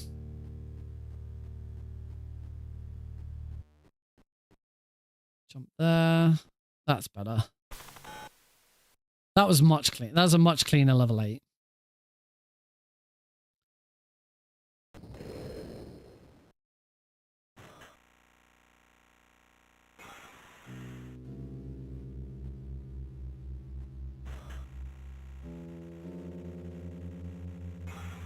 It's on 7.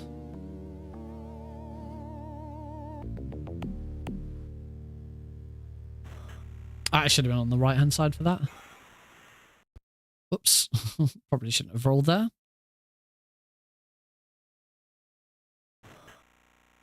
It's level 4.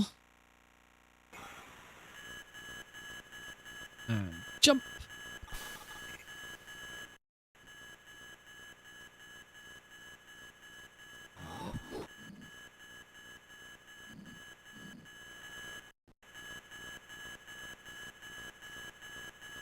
This is better. I'm pretty sure I haven't taken any damage yet. This sets me up a bit nicer for this. That was a much better set of rolls.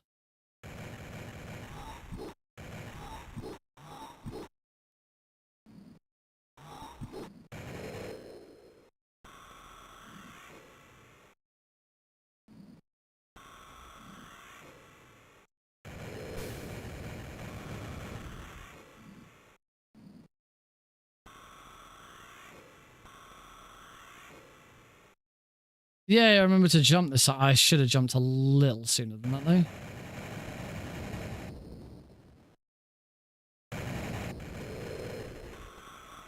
I'm going to have to kill both of these. They're in my way.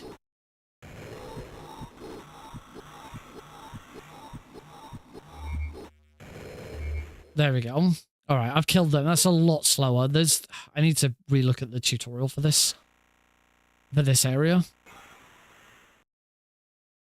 Wait for him to drop down.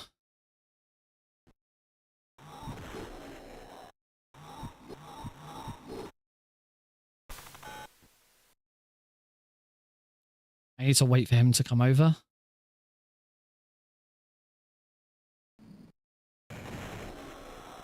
There we go. Final floor. Final floor, and it's just a 1v1 against this guy. As soon as I beat this guy, Death Tower is done. Oh. I thought he was going to be on the other side of me. Oh, God. Well, I could clearly do with the practice.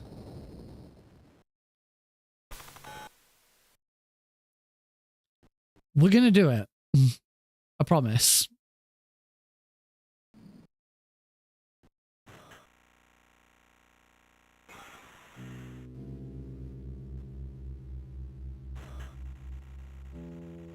I love the atmosphere in this game. The moods, just everything about it oozes. It's the thing that you get from this rotoscope style. You know, it's just the mood and atmosphere. You just wouldn't get it without this style.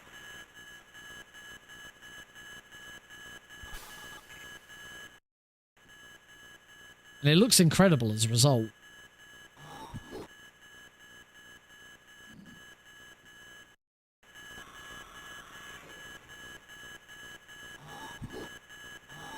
Luckily, Conrad is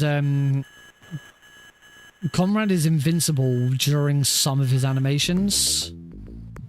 That was way better rolling.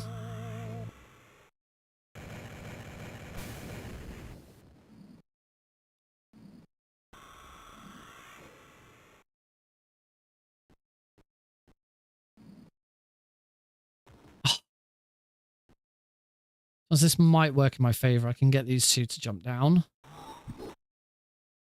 I might now just... No. Now I'm in trouble.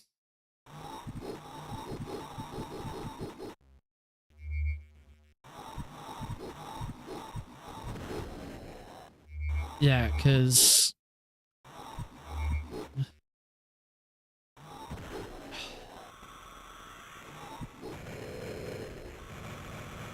to relook at how you do this area. This one's very complicated. Oh, and I'm dead.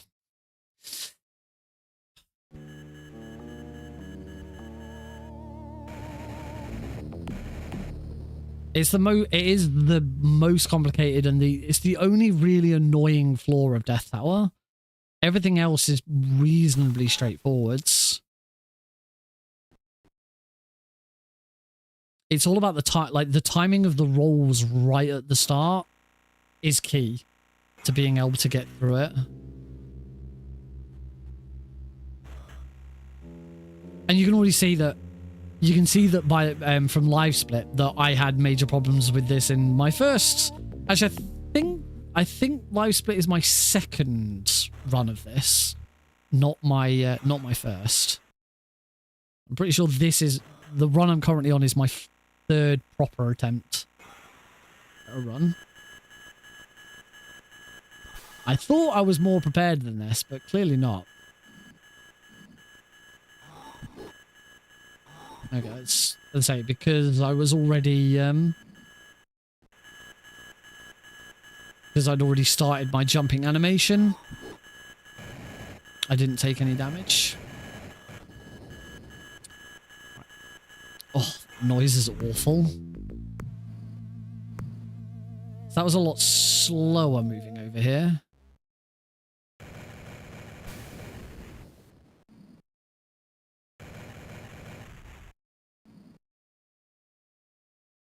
Oh, that thing bloody shoots you. Jump, comrade. I gotta jump earlier.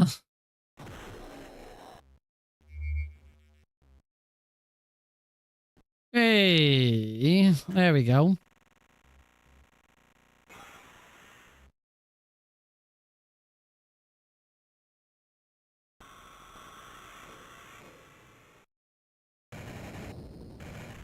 Get him out of the way. Wait for him to come down.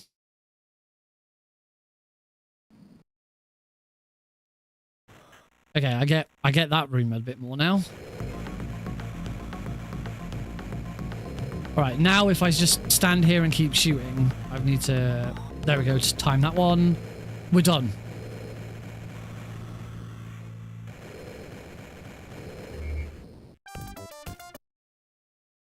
And we are now at Earth. So we have taken a shuttle to Earth.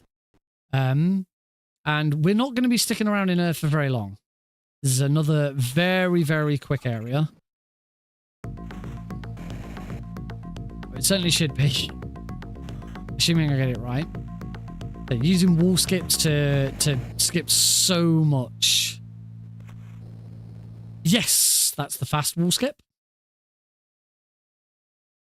Probably won't get it here. Oh, I did. Nice. 2 in a row. And remember to jump. Call a taxi. Taxi door to open. And we just get transported to a different area of Earth. I'm going to wall clip through this wall. You should go up and shoot the glass at the top there. We're not going to do that. Pass some more of these cyborgs. Get shot there. With the shield, your shield has 4 hits, and every time you start a new level, it's reset. That's how with this game we get away with skipping so much of it. The very final level we're gonna skip, so like the final level we barely play at all. But some of the stuff that we skip, like particularly items, there's some really important items throughout the game. But whenever you start a new level, the game kind of resets itself. It kind of goes, oh, okay, you should have this. You don't. It's like the game.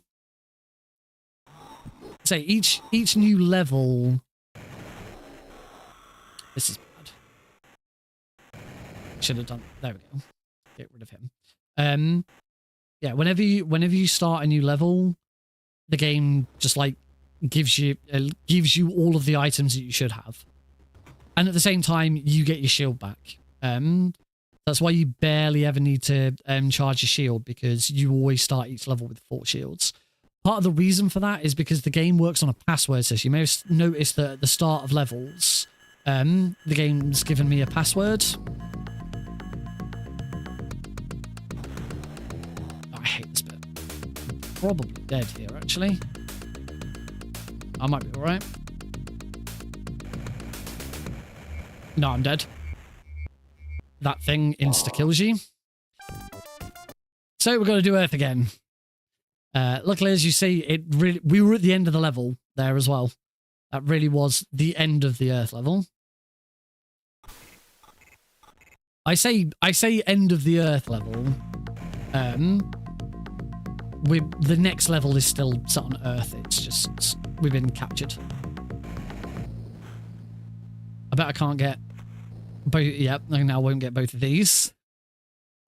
Can I get this one? Nope. Too late. The timing to get through that straight away is very, very tight.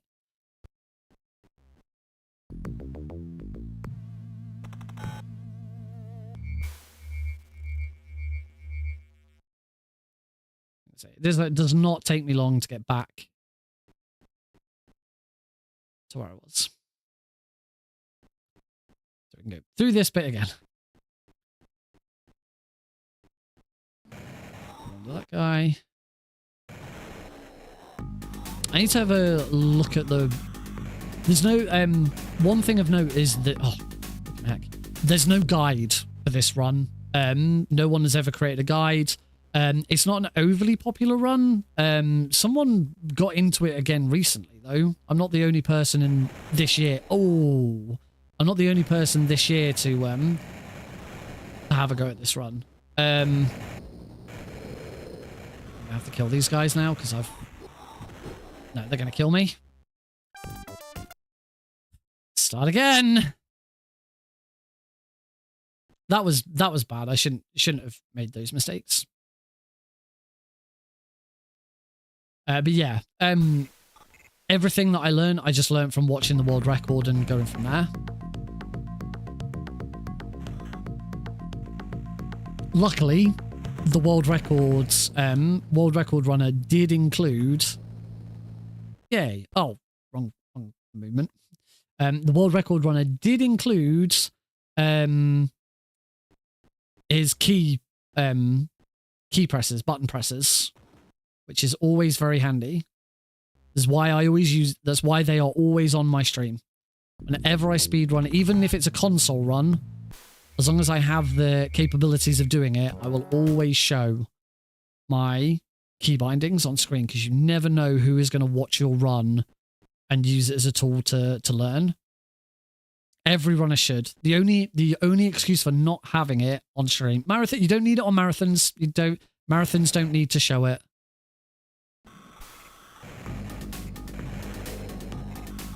The only excuse for not having it is if you are like running you're doing a console run, it's literally impossible.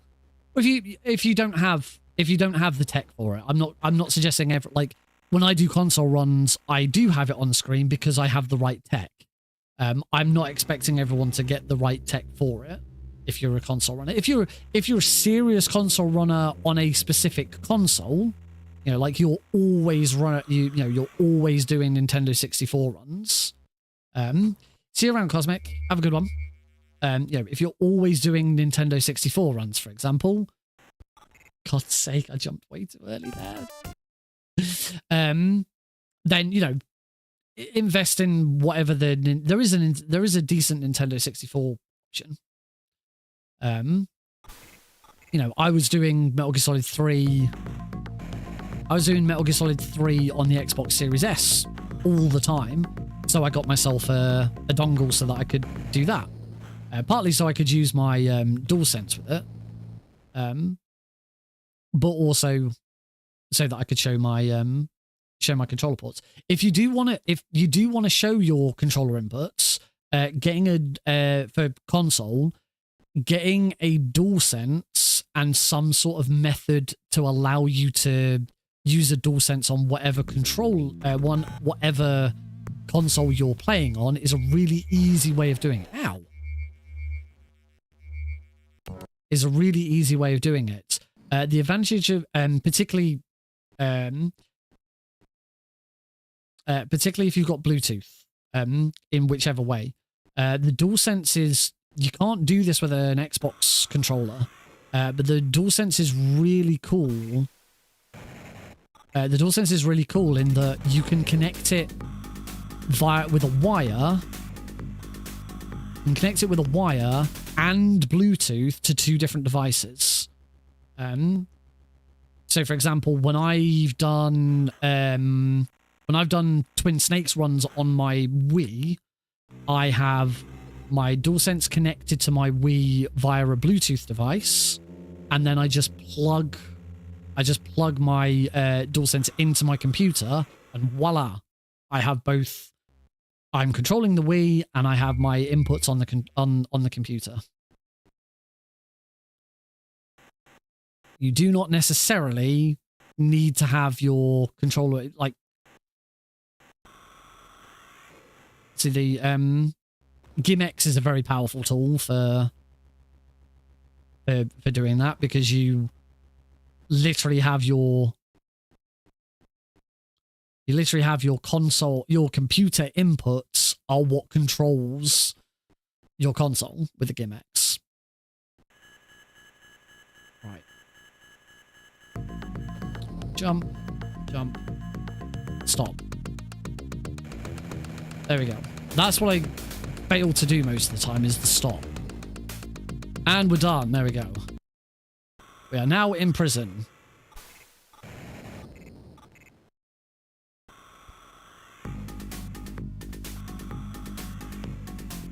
Of course, the first thing I'm going to do is wall glitch out. We actually don't have a gun right now.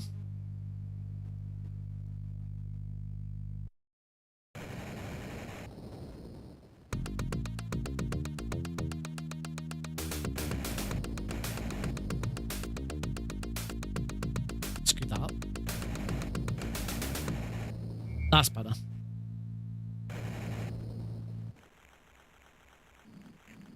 There. We're not going to be in prison for very long. Oh, I forgot to split again. God, I'm so bad at splitting. Oh, I always forget to jump there. If you jump immediately as you move onto the screen, you do that bit. And then one more little wall glitch, and we take the we take this teleporter. So I have to be stood that way. This teleporter takes us to the morph plant. You may have noticed there was one of these weird blue goo enemies. Ow. These goo enemies are the alien invaders. These are what are invading Earth and trying to take over. And this is what Conrad's been investigating. Think I'm gonna die here. So we have now used their own teleporter to go to their planet.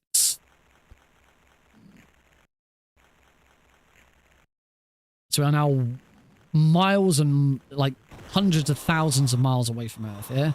I'm probably gonna die. Yes, I'm gonna die.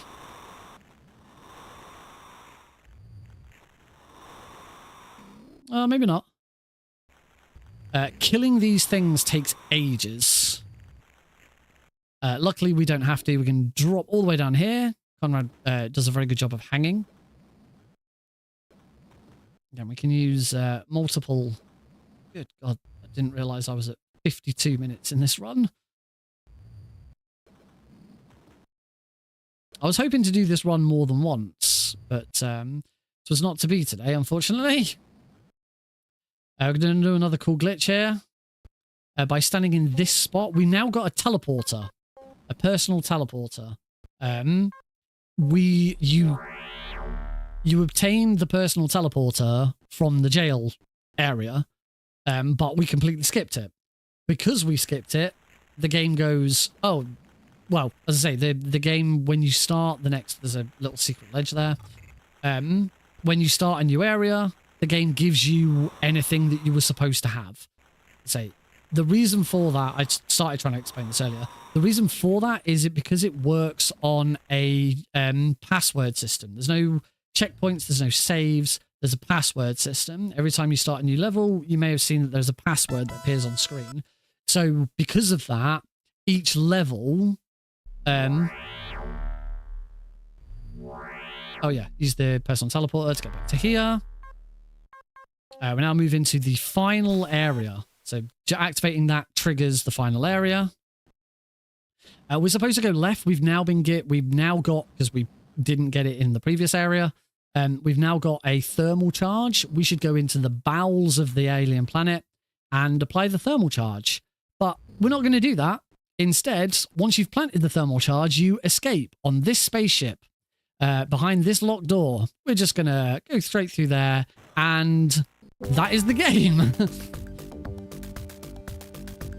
Finally, 54 minutes. That was awful. That is flashback.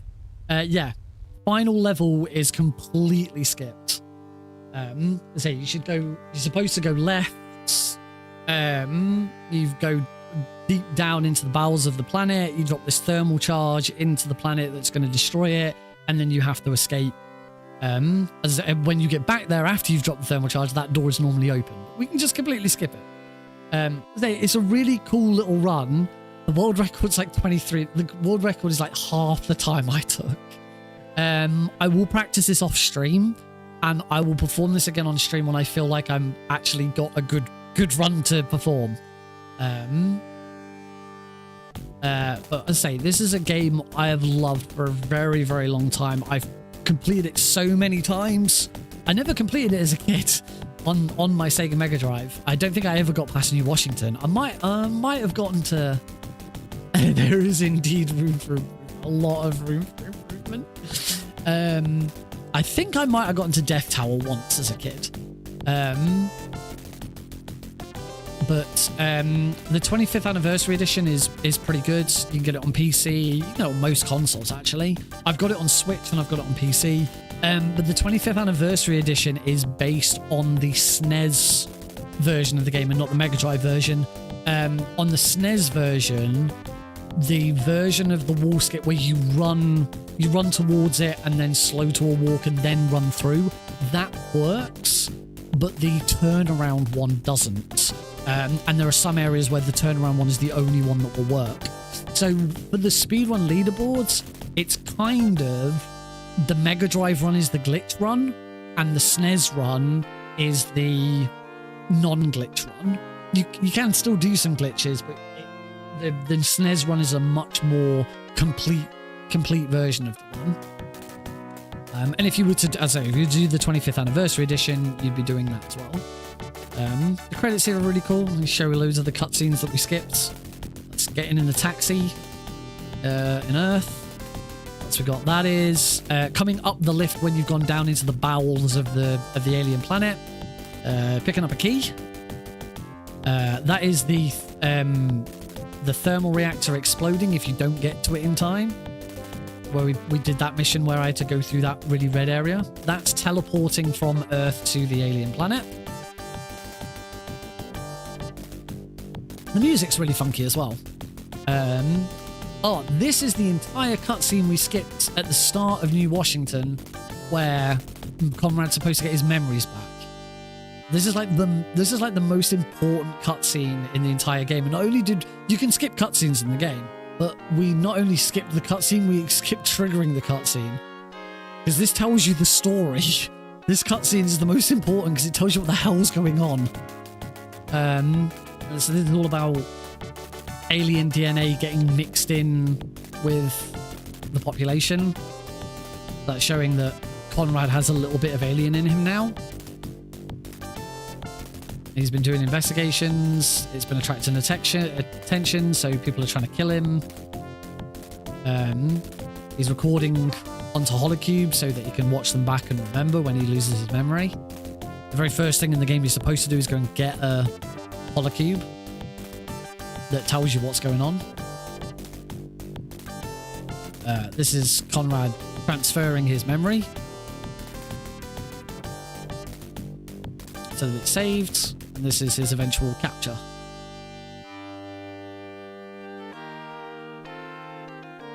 So he gets so this is all a flashback at this point. So this is him getting captured by the aliens. They take him to a ship and he escapes. The opening cutscene before you start the game is of Conrad's initial escape.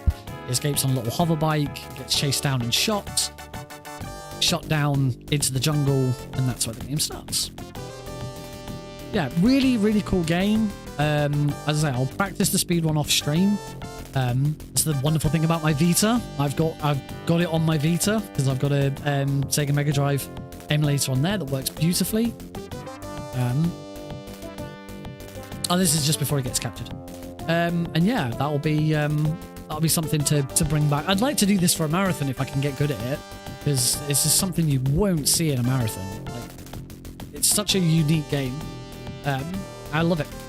Really, really love it. I'm really glad I've been able to finally put it on stream. Alrighty.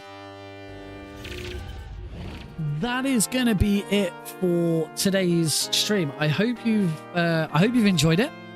I know it's been a bit sort of all over the place.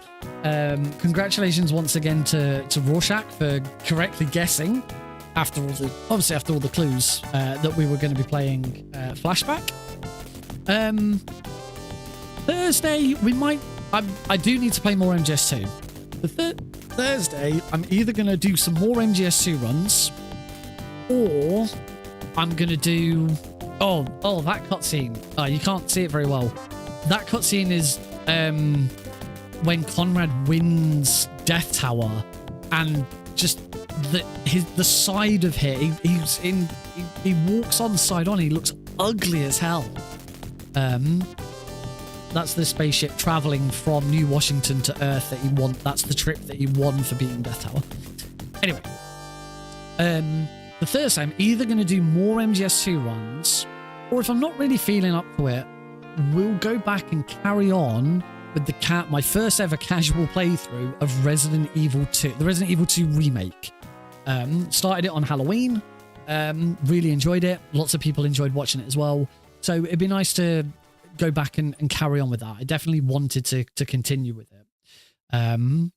But yeah, that's what we'll do. So until then, have a great couple of days. Remember, Saturday the 21st of December is when I'm going to do the 5-game Master Collection. So that's how long I've got to get Metal Gear Solid 2 up to snuff again. It's got a month. A month tomorrow is when I'm going to do it. Tomorrow I'll post on Discord, I'll post on Blue Sky and all of that, but we're about to finish, so I'm gonna go to bed after this. Let's have a look and see if we've got any raid targets. A big thank you to Metal Gear Solid once again for the raid. Let's do our best to pass that on. Let's have a look and see who I have that is live. My Stream Deck plugin. This Stream Deck plugin is the most unreliable plugin that I have. Really, really longathons. We've been going to really, really longathon. Because that's who I'm. Yeah, that's who I'm going to be streaming the running the Master Collection trilogy for. So we're just gonna raid really, really longathon. It's a bit of fun. I think it's a rerun of their first ever event, which is pretty cool. So yeah, have a good one, folks. And I will see you on Thursday. Yes, they are currently playing Jet Set Radio, which is pretty cool. So I'll see you on Thursday. As always, if you want to follow me on Twitter, YouTube, Blue Sky, join the Discord server, nickrpgreen.com/Twitter/Blue Sky /Discord. It'll take you to wherever you want to go. Follow me on speedrun.com/speedrun. See you then. Have a good couple of days. And yeah, if you're a speedrunner, always try and show your gamepad presses on stream. You never know who's watching and who's trying to learn something. Bye.